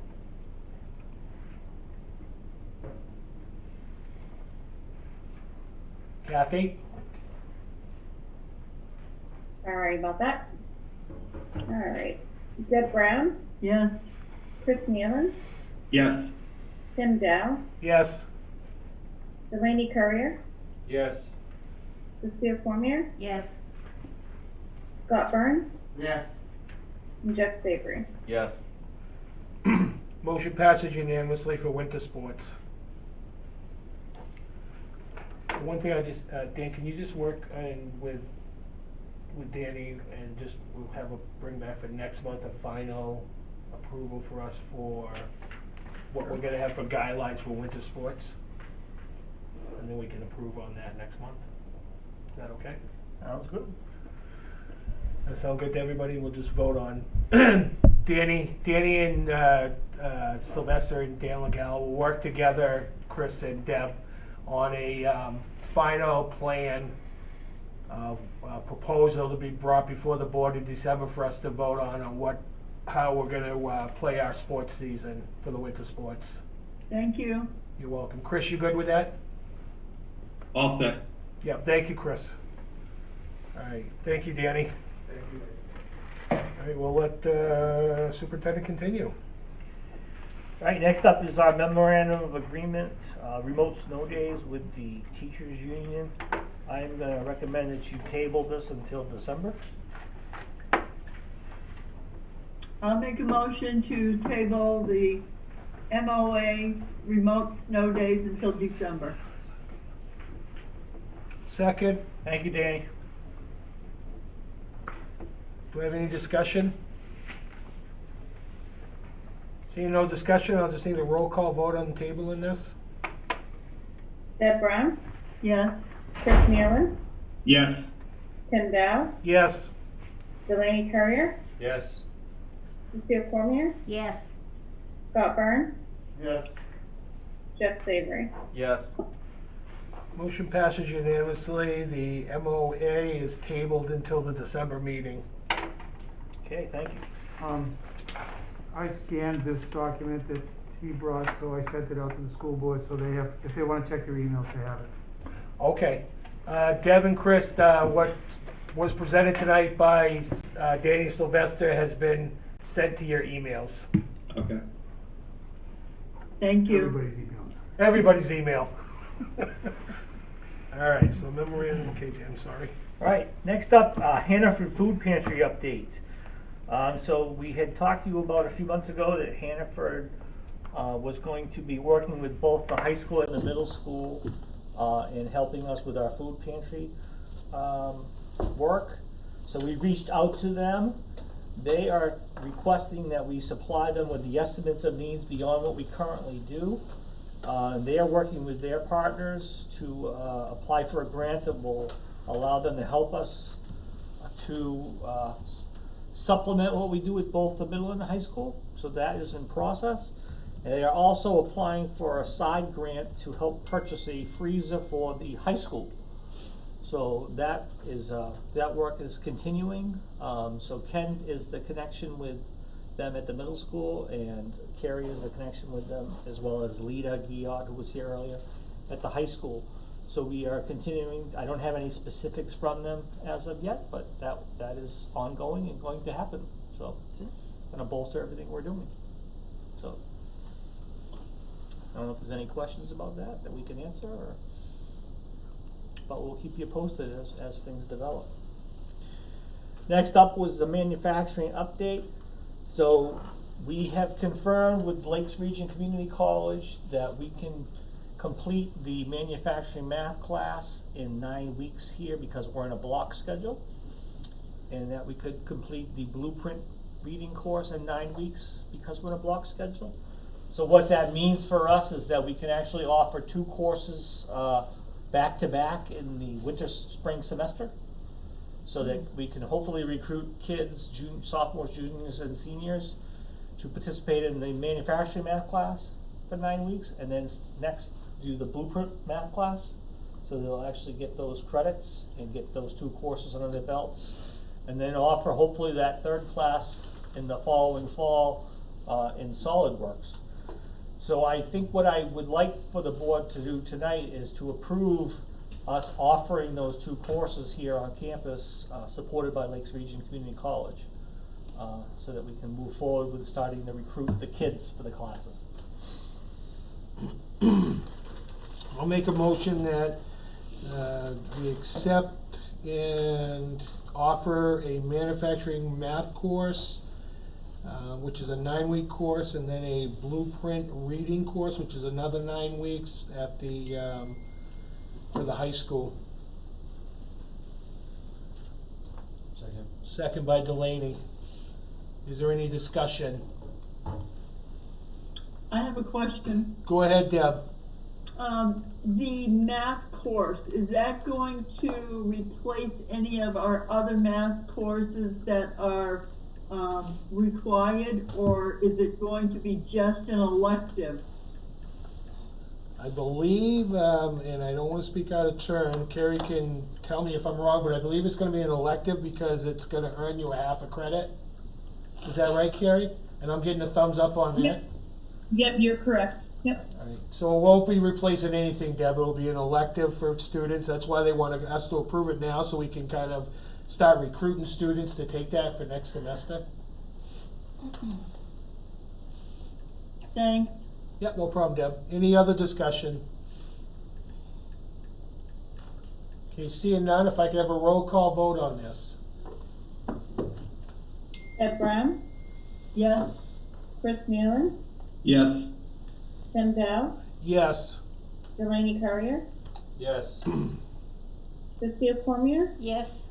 Scott Burns, Yes. Jeff Savory. Yes. That motion passes unanimously, and for manufacturing math course and for a blueprint reading course at the high school. Okay, thank you very much. We'll move forward with starting to recruit students. Next up, Jefferson had mentioned this, I'll just mention it real quick as well, that this public hearing is on December 7th at the City Council meeting.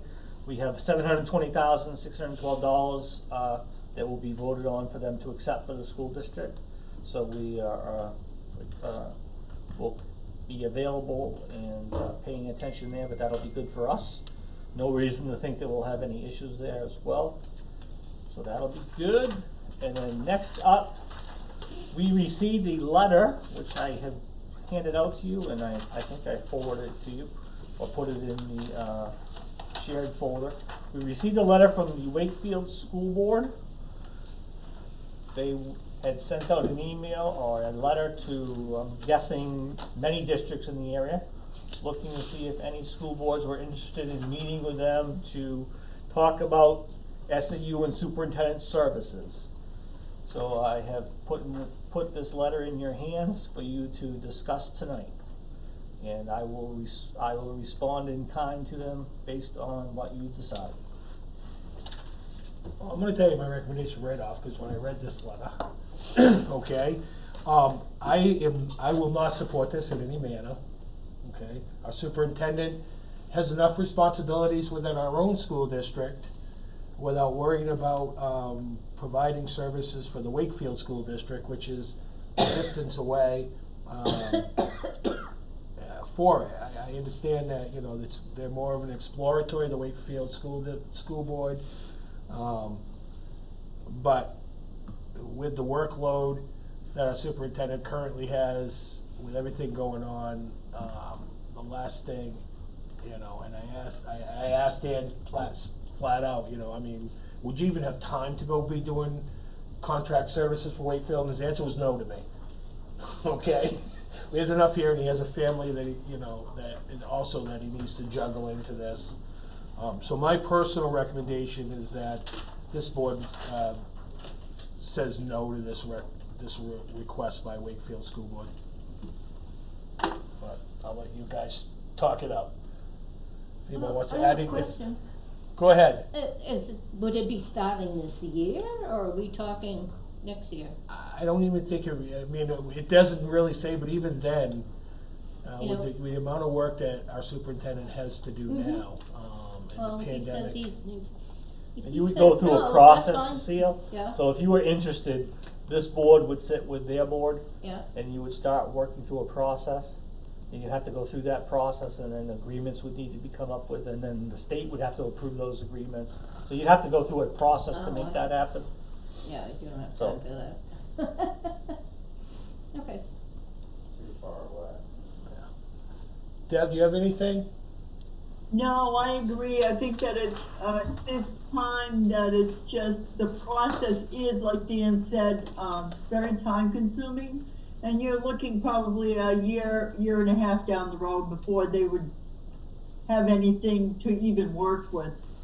So, at this time, I'm not in favor of it either.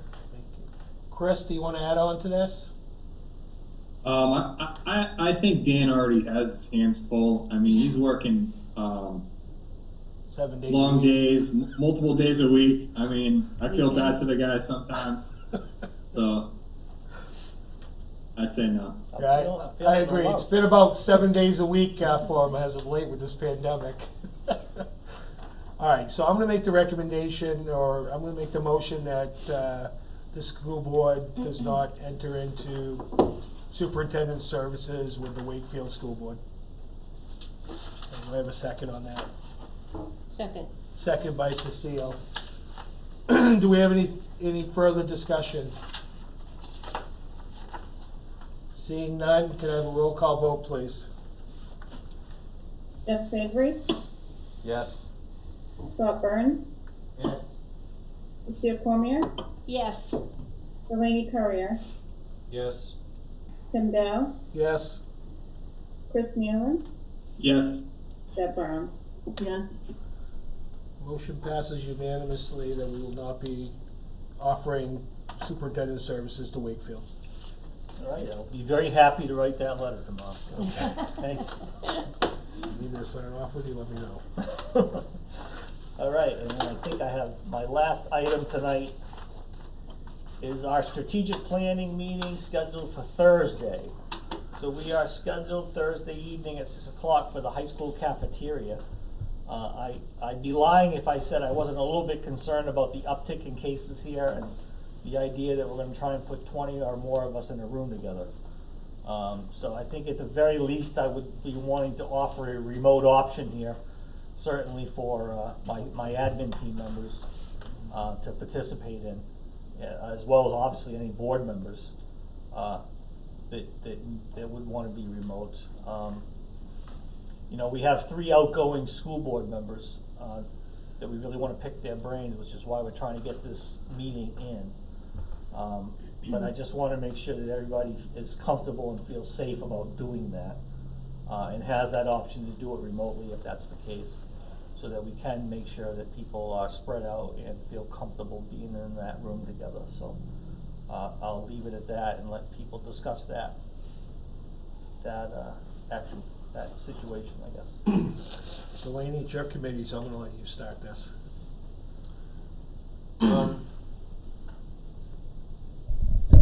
I agree. I think we should have a remote option for our attendees.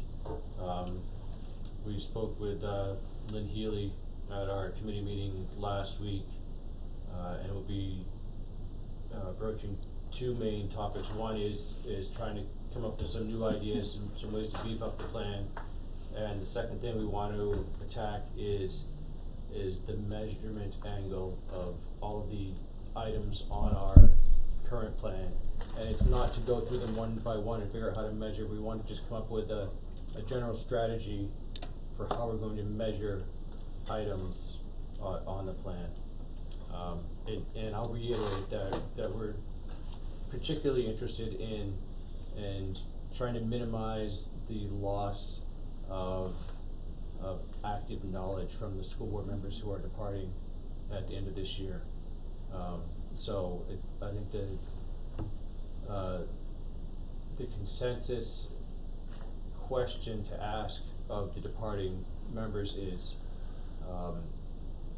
what would you like to have achieved while you were here that you weren't able to see happen, so that we can try to take those points and roll the momentum that you've had while you were here into the upcoming school year, or upcoming board cycle. Okay. Great. Would Lynn be all set with the remote option? Would she come or would she think she? Lynn will definitely come. She wants to be here, so I'm not worried about Lynn. She's fine. But I want to make sure that my admin team members are comfortable, and if that means being remote, then I think that's fine. I mean, Yeah, I do too.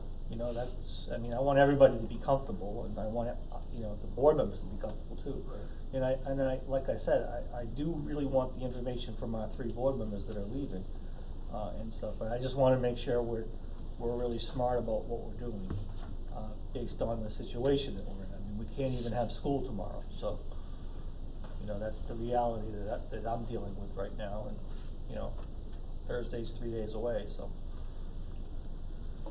And Jewel, you said you'd be able to set it up in the gym for cafeteria for projecting, so we can offer a remote and we can project it out and everybody okay.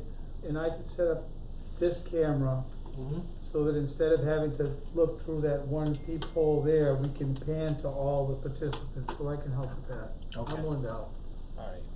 So unless there's objections from the board, I think we go with the superintendent's recommendation and have a remote option for at least the administrative team and school board members that may be uncomfortable of going down with the pandemic right now, but I would recommend that we follow the superintendent's recommendation for a remote option for this strategic meeting. So I'm just gonna take a consensus, so I concur that we should. Jeff? Yeah. Yes on it? Yes. Delaney's a yes? Yeah. Cecile's a yes. Scott? Yeah. Scott's a yes. Deb? Yes, Yeah. Unfortunately, I won't be able to attend, I have to work. Okay, thank you, Deb. Chris? Yeah, I'll be there.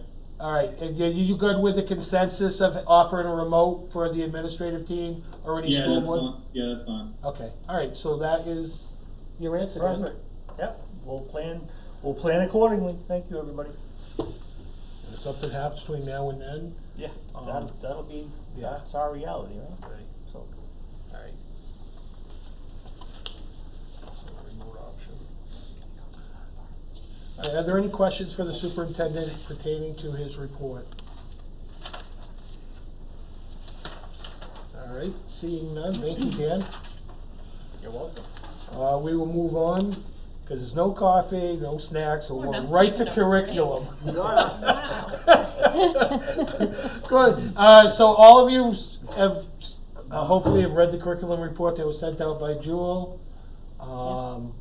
Scott? No. You can't get anything? Okay, so we'll let Jewel kind of touch on a couple of things then. Go ahead, Jewel. Scott didn't get his... No. Can you not get into the shared drive at all? Where is it? Well, there's multiple. I have like, Nothing, it's all mixed up.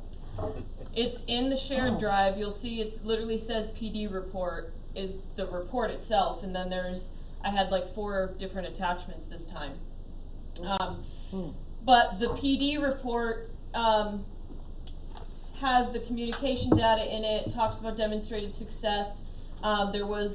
We had our first mentoring meeting, which is going really well actually. So I put the minutes from that in there. I attended a 2-day conference with the Bar Foundation on Portrait of a Graduate. So the notes from that were in my report this month. It was a great conference, even though it was online. And our Portrait of a Graduate working team has finally gotten started.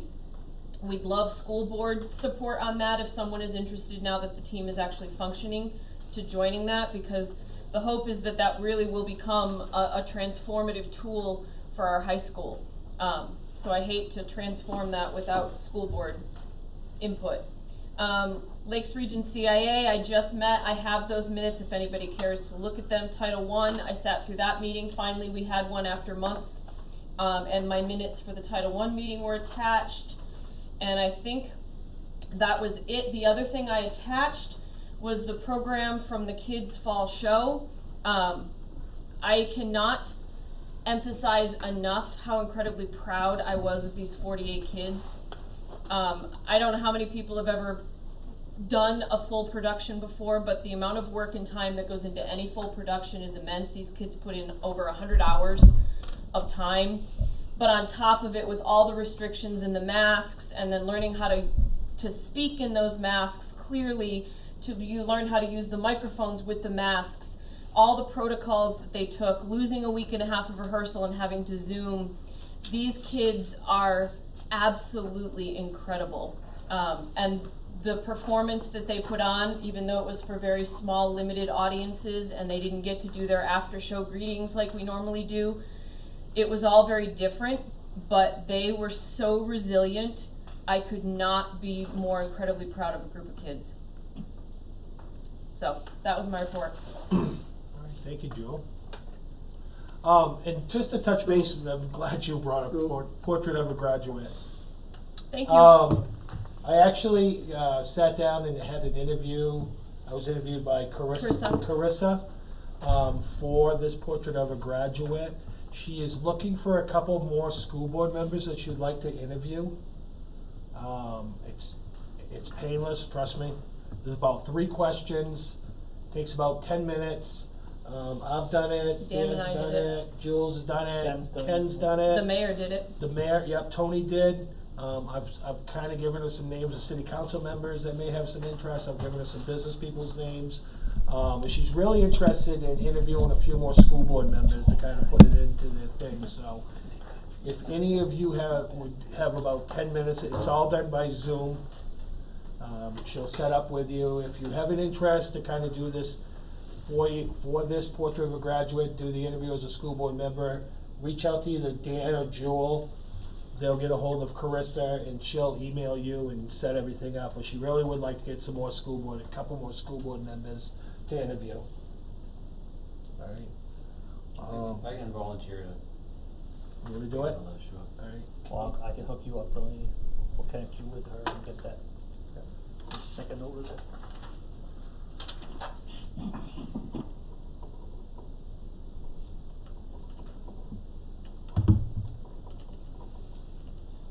Deb, would you have an interest in that and kind of doing a quick interview for the Portrait of a Graduate with Carissa?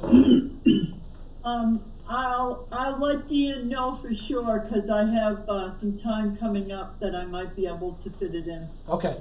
All right. All right.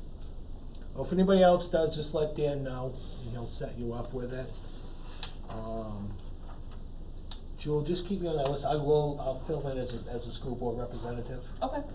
I told Carissa the same thing that I would. And Yeah, it's right now they were scheduled for the last Wednesday of the month until Chris and I realized that the last Wednesday of November and December were the day before Thanksgiving and the day before Christmas. Right.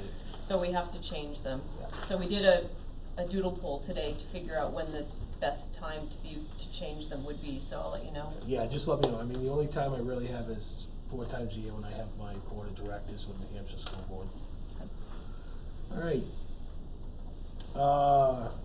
Agenda item 8 is our special ed report with Rebecca. She is still on. Hello, Rebecca. Hi, everyone. So I want to touch base real quick on Jefferson's talk about the Medicaid funds that we're starting to see come in. I've had the related service providers at each building sit down and do order forms in the IEP cycle for students and the current IEP cycle. So once those order forms are filled out and signed, they're sent to Lisa and she enters them into MSB. So we're entering consent and order forms for the previous IEP cycle and the current one. So that's one thing we've been actively doing. And the other thing is working really closely with Medicaid systems billing to remove any blocks that were present. So in communicating with Medicaid billing, our rep, Andrew Tripp, he pointed out to us that we had blocks on kids for reasons that we kind of had to dig into and release those blocks by doing certain things in the system. And there were at least about 100 to 125 blocks on students. So that's been another big push that I think is going to increase our Medicaid revenue. I'm very hopeful that both of those measures will be beneficial. And then I had my report. You've seen my report. You've been able to view it. The one piece I'll hit on is the final stage of the DOE, and this has been going on for about a year now. Compliance and improvement monitoring was very successful. They came in Tuesday, reviewed files, looking to make sure that we were doing correctly findings that we had last year. So they didn't have any new findings Some recommendations, yes, but nothing that requires additional follow-up. They were very pleased and impressed with the work that staff had been doing. So that was a very positive experience. And I would say overall, it's been a very positive experience. Thank you, Rebecca. You're welcome. Does anybody have any questions from Rebecca's report? All right, thanks, Rebecca. Thanks for staying up on that Medicaid item. It's been a hot item for me. It's a hot one. Yeah, so thank you very much for staying on that. Yeah, I'm feeling really good about it right now. All right, thank you. Yep. All right, we're going to move on now to agenda item 9, which is our Paul Smith School Administrator Report with Sue. Hello, Sue. Good evening. How are you? Excellent. How are you? I am wonderful. So you have my report to review, but some of the things I'd just like to touch on is, again, the fluctuation in our population. An example is in the last 5 days, we've had 5 new students enroll at Paul Smith School. So we're really excited about that, but it's evolving. We've had an increase in students moving from hybrid to remote, and that's just a byproduct of what we're seeing in the state. So we're working, one of the questions earlier was how are we doing with that transition, and it's essentially a fluid transition. Even tonight while I was sitting here listening to the board meeting, I had a parent call and request to move from another school in the city back to our school. So it's ever changing, but it keeps it exciting. The other thing I wanted to just highlight for a minute is Bonnie's recognition as Woman of Achievement by the Franklin Business Women's Association. We had a nice evening. I was invited as well as Jewel, and I think it's an indication of what Bonnie offers to the community, particularly her work at the school and then at the theater. So it was a great evening, and then on top of that, she also received a grant for $500, which she's working with the first grade teachers to implement over the month of December. I wanted to just draw attention to our Title I intervention numbers. I think those are important numbers to look at. What we also started last week was RTI, which is response to instruction, and having conversations about what's getting in the way of learning. And I'm sure you can imagine that discussion. But the most prominent part of the discussion was how impactful remote learning is with regard to young learners, because we all know that it's not the best way for young learners to learn.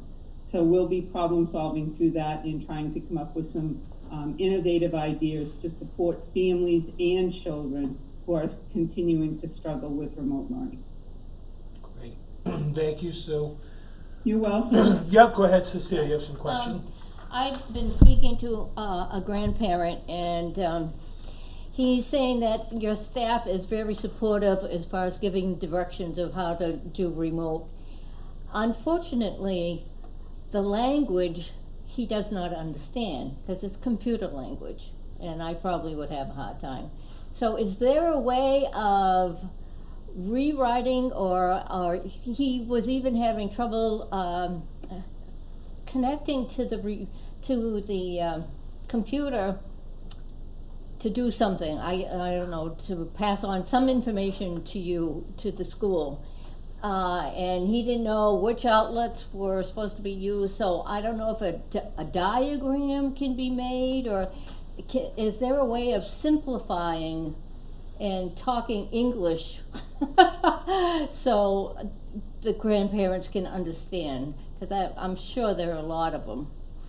So Cecile, what we've been doing, and thank you for the question, what we've been doing is reaching out to parents and grandparents who are struggling with the computer and technology aspects of remote learning. We've invited parents in, grandparents in. We've walked them through it. We have worked diligently to try and support every parent and guardian in their difficulties with remote learning. So if you share with the gentleman just to give us a call, okay, I will get him set up and walk him through what his questions are. So right now I'm not sure what his questions are, but we will get those questions answered and get him set up. Okay, will do. Thank you. Go ahead, Barbara. I can see you waving. Thank you. I also wanted to point out that one of our community partners, the Greater Tilton Area Family Resource Center, they have someone who's especially working with folks who are having trouble, mostly grandparents. But she will actually go out to the home and sit with whoever and navigate the process with them so they can get their child on and learn the whole process. I know that a lot of the staff at the elementary school are doing that as well, but there is another resource out there as well. What is it again? It's the Greater Tilton Area Family Resource Center. I don't have the number off the top of my head, but if you go to our website on the resources page in the Office of School Wellness, there's a link there. All right, thank you. They're going to be opening a location right next to the school at the old Hope Center in December this year. So they'll be a lot closer, but Franklin's in their catchment area and they're working with other parents and grandparents. Thank you. And if you can't find it, Cecile, just reach out to Dan and he'll connect you to Bob. Okay. Yeah. Yeah, reach out to Scott. Scott's on that. So, does that answer your question for both of them? Yep. Thank you, both of you. You're very welcome. Appreciate that. Or any other questions for Sue? Or any other questions for Sue on elementary administrative report? All right, thank you, Sue. Thank you. All right, we'll move on to agenda item 10, which is our middle school administrative report. We have Mr. Darsney's in our room with us, so he'll give his report. Then I'll go to Jay, because he's been waiting. Thank you. I know it seems like there's a lot of information that goes into this matrix on the top. It's really not something that we need to really analyze, but I just want you all to know that we take the time to look at these data statistics, and we keep mindful of what our populations are doing, how our populations are moving, and how it is that we can accommodate students if we need to do things like offer 4 days a week or change from hybrid or fully remote to actually in person. So we monitor this information so we can be as flexible as possible when it comes to satisfying needs. And I'm very pleased to say that our population is staying stable, and it is slightly increasing, and it continues to increase slightly like it is for the elementary school. I talked an awful lot. In fact, there's several bullets that have to do with professional development. And the day that we spent, I wanted you folks to know that in addition to doing all the things that we need to do to help our kids to sort of succeed through this whole pandemic, that we're continuing to grow as a staff. So we're learning about universal design for learning, ways that we can make our classrooms much more adapted to all the needs of all of our students. And it's something that we have some folks doing some additional work. Jewel and I are involved in it, and a couple of staff members, on an every other week leadership seminar. Talked about Discovery Ed, and we had, an amazing, I couldn't have been prouder. Here we are all working from our homes, and we have 38 people in a Zoom meeting hanging on every word of our two presenters for 3 hours of the morning, and then in the afternoon eager to spend time on all the different things that they learned from it, or to go to Demonstrated Success, which is the outfit that's providing us with professional development to look at webinars. So there are folks doing all that kind of studies. We're learning more about Fontes and Pinnell and Zurn. Thank you, Sue. I know you can't see me thanking. Thank you, Sue, for all of your work with that. And thank you for PSS for sort of leading the way. And then lastly, I just want to take a little bit and say that I'm trying to give back.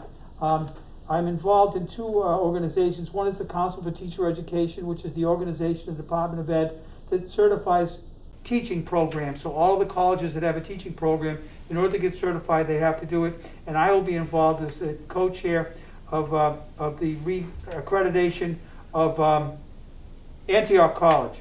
And then lastly, I was given the privilege of working on the Leadership New Hampshire's virtual program day. Myself, Brian Walker, who's with Plymouth State University, and Danielle Harvey, who's from one of my partners in Plymouth State's professional development, to be able to present to these leaderships and the leaders in the state of New Hampshire. So that's it. Yep. Move. Thank you for all your support. You definitely don't have much downtime, Ken. I don't know how to say no. I don't think anybody in the school system has time. Are there any questions with Ken's report? All right. Jay, do you want to just add in on anything? How are things going with the kids that are coming in?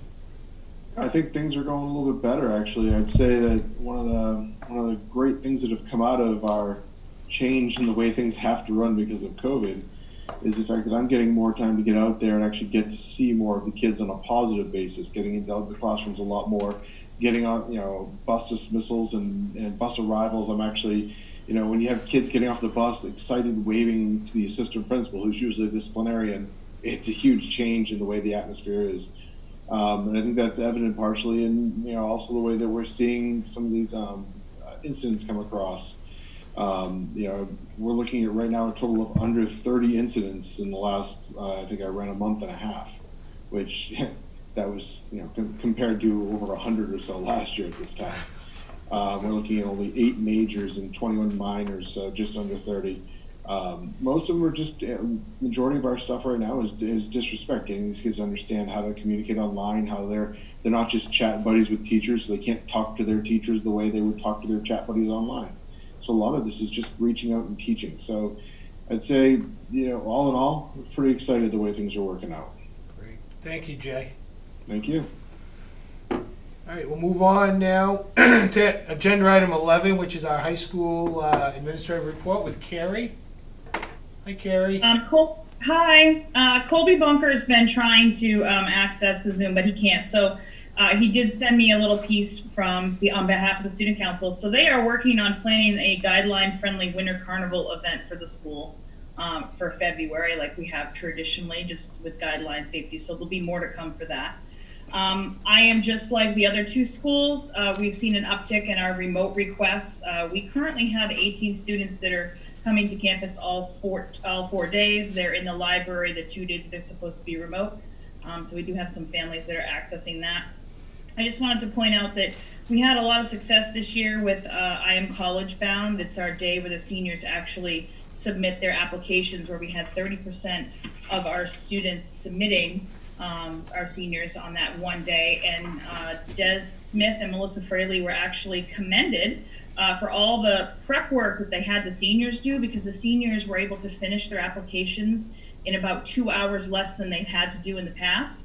So both Melissa and Des worked with the team that was here from Neath and gave them guidelines as to how they set it up for our seniors so that they could be really successful. So I'm very proud of them for working with the students, even in the pandemic, and reaching out and contacting them so they would have everything ready. On November 3rd, we had our in-service day. There was some technical difficulties with the mental health first aid. So Tim and myself and Barbara and Jewel, we thought about having an opportunity for the teachers to actually work with supporting our struggling students. So that's what they did.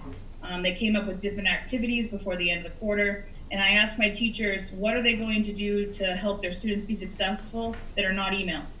So there's some data in the school board report, but 63% of them said they were going to make the tangible phone calls home so they could talk to the students, and then 81% of them were going to do individual Zooms with the students. So I'm looking forward to seeing if those were successful. Robotics would like to thank Barb Slayton. I don't know if they talked about it, but the Governor's Award. The reason why we got that Governor's Cup for robotics is because Barb worked with the team last year and got the supplies to do the mental health first aid kits. Because robotics, they usually they give out first aid kits to all the other teams. It's kind of like a thing. You can exchange them.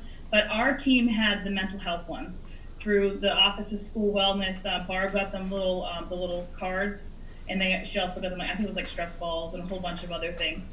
So those were very helpful to all the students that were there for robotics. Excellent. And that's it for me. Thank you, Carrie. Are there any questions for Carrie? Yeah, you got one question, Carrie. Okay.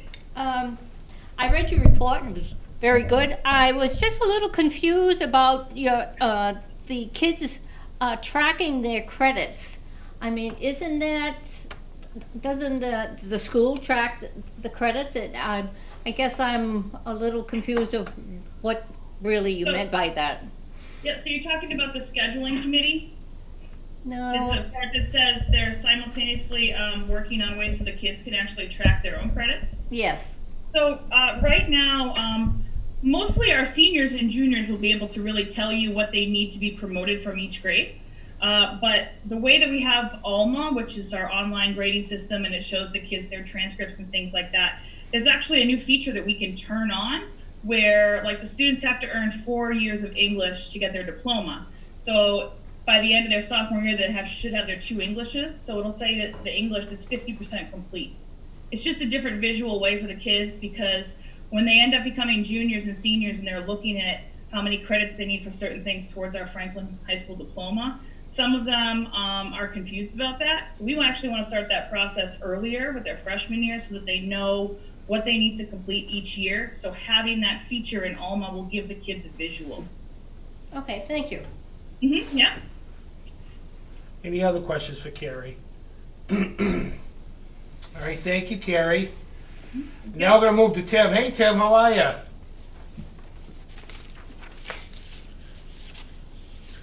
No, you're still muted. I'm good. How are you guys? Good. How are things going? Good, good. Overall, much like Jay, I've seen a severe, from what I hear, drop in the overall minor and major offenses. But I also want the board to be aware that we are working on changing and improving the culture here at the high school, and one of the things we are focusing on is providing as much support for the students. And you know, we have some ideas in the pipeline, and I just want the board to know that we are doing our best to meet the needs, and there are many needs here for the students at Franklin High School, and we are doing our best to do that. So I just want you to know that we are going to be soon providing a homework den for students to stop by and access, as well as some other resource centers and student support rooms. So again, we are aware of our students' needs, and we will be doing our best to meet them here. Excellent, thank you, Tim. All right, that's going to end the report, but I just want to Robin, do you have anything for IT that you want to add to tonight's report? I know you've been very busy in there with the new website and everything. No, we're pretty much on target, just keeping the computer repairs going and keeping the kids going with their Chromebooks. That's pretty much a full-time job at this point with the swap outs. All right, so everything else is going good for you, though? Yep. Good. All right, thank you, Robin. You're welcome. Barb, do you want to add anything from your Office of School Wellness? I'm also impressed with the robotics team, and I was so proud that they won that award. Lita couldn't wait to tell me, so I was just so thrilled. Anything you want to say? Okay. Well, thank you for everything, Bob. I know we made a decision tonight. It's one that we feel that was more than deserving for you from everything that you've done over the years for the Office of School Wellness, and the board just wants you to know how proud we are to have you for an additional 3 more years. All right. All right, that's going to bring us to a policy. So I know you admin are going to be signing off. So before you sign off, I just want to let you know on behalf of the board, thank you for what you do every day, and we wish all of you a happy, safe Thanksgiving with family and friends. Thank you, Tim. Stay safe. Everyone have a healthy, happy Thanksgiving. Thank you, you guys as well. Thank you. Thanks.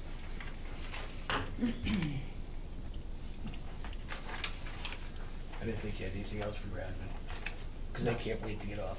No. All right, we're going to go to policy. We had our policy meeting a couple of weeks ago, Scott. Yeah, what, 5 minutes? Yeah. Yeah. We're going to start out first with our second reading and adoption. All right, as most of you can see, I'm just going to read by the letters.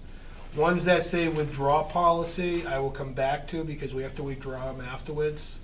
So we're just going to start out with policy E, B, C, G for second reading and adoption.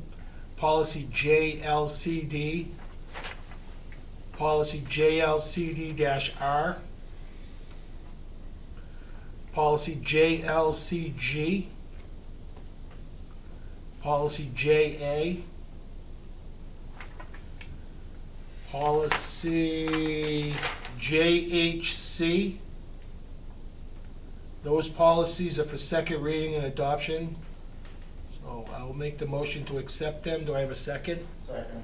Second by Scott Burns. Do we have any discussion? Hearing no discussion, I'll need a roll call vote. Okay. Jeff Savory, Yes. Scott Burns, Yes. Cecile Cormier, Yes. Delaney Courier, Yes. Tim Dow, Yes? Deb Brown, Yes. Chris Nealon. Yes. Okay, so those policies are accepted for second reading and adoption. Next thing up will be withdrawal policies. Withdrawal policies is policy JB. We're withdrawing that, which is our equal education opportunities, because it's been replaced by policy ACE. Excuse me. We also need to withdraw policy JBA, which is procedural safeguard, non-discrimination on the basis of handicap or disability, and that policy I asked be withdrawn because it has been replaced by policy ACE. We also need to withdraw policy JECAA, admission of post-secondary students. That is obsolete, so that policy needs to be withdrawn. And the final one will be policy JFA-R, technical assistance advisory. That policy should be withdrawn because it's been replaced by policy ACAC. So I'll make a motion to withdraw those policies. Second. Second by Scott Burns. Is there any discussion? Seeing no discussion, if I could have a roll call vote on the withdrawal of those policies. Jeff Savory, Yes. Scott Burns, Yes. Cecile Cormier, Yes. Delaney Courier, Yes. Tim Dow, Yes. Chris Nealon, Yes. Deb Brown. Yes. All right, those policies are withdrawn. These next ones are all for first reading. Please bear with me because we have 27 of them. So, it's And Tim? Yes, save Can I me. just make a motion to accept him as presented? Please save me, Deb. I'll second it. So a motion's been made by Deb to present for first reading all the policies that are within our school board packet. Deb, is that good? That's wonderful. Okay. As presented. So that motion's been made by Deb and it's been seconded by Scott. Thank you, Deb, for saving me. Do we have any discussion on it? Seeing no discussion, if I could have a roll call vote on those policies for first reading. Jeff Savory, Yes. Scott Burns, Yes. Cecile Cormier, Yes. Delaney Courier, Yes. Tim Dow, Yes. Deb Brown, Yes. and Chris Nealon. Yes. Those policies are accepted for first reading. Agenda item 13 is late items. We already went over the late items, which was our communication I have one plan more. adjustment. Oh. And hold on, our superintendent has one more. Then No, I just wanted to say thank you for that information regarding lice. That was very Oh. informative. You're welcome. We didn't get it back on the agenda though, so we'll have to bring it next month. Notice it's missing from our agenda, so we'll bring it back next month. Yeah. We'll bring that back. we have time. So Yeah. the superintendent has a late item. Real quick one, we received a grant from the Department of Ed for robotics education for $4,650 for the robotics team. All right. So I just need you to accept that, please. So moved. Second. Okay, it's been moved to accept a robotics grant in the amount of $4,650 by Scott Burns. That was seconded by Cecile. Do we have any discussion? Seeing no discussion? Who was it from?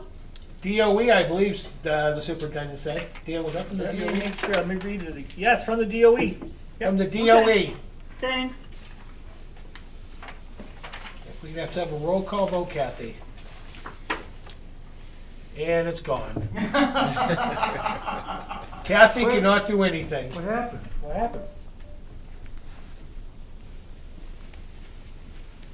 Julie, did you unplug it? No, I unplugged my computer. No, right here. This is not, is this plugged in? Yeah. Well, it's a laptop, it should be on anyway, even if it's desktop. Yeah.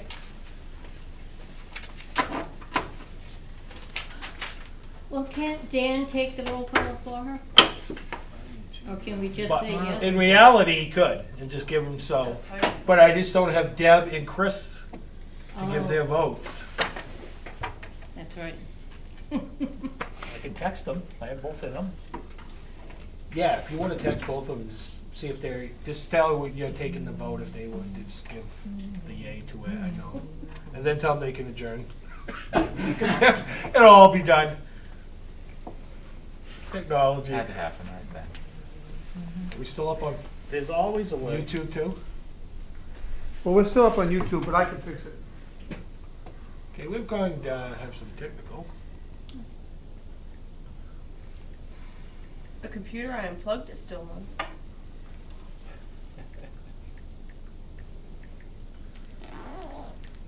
On Cyberland, they're like, what happened? Yeah.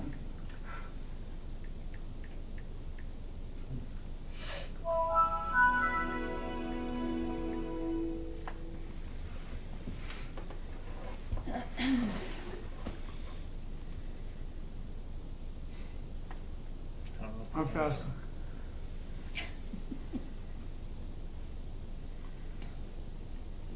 For those in our viewing community, we have lost some technology here in the library, so we're trying to get that back.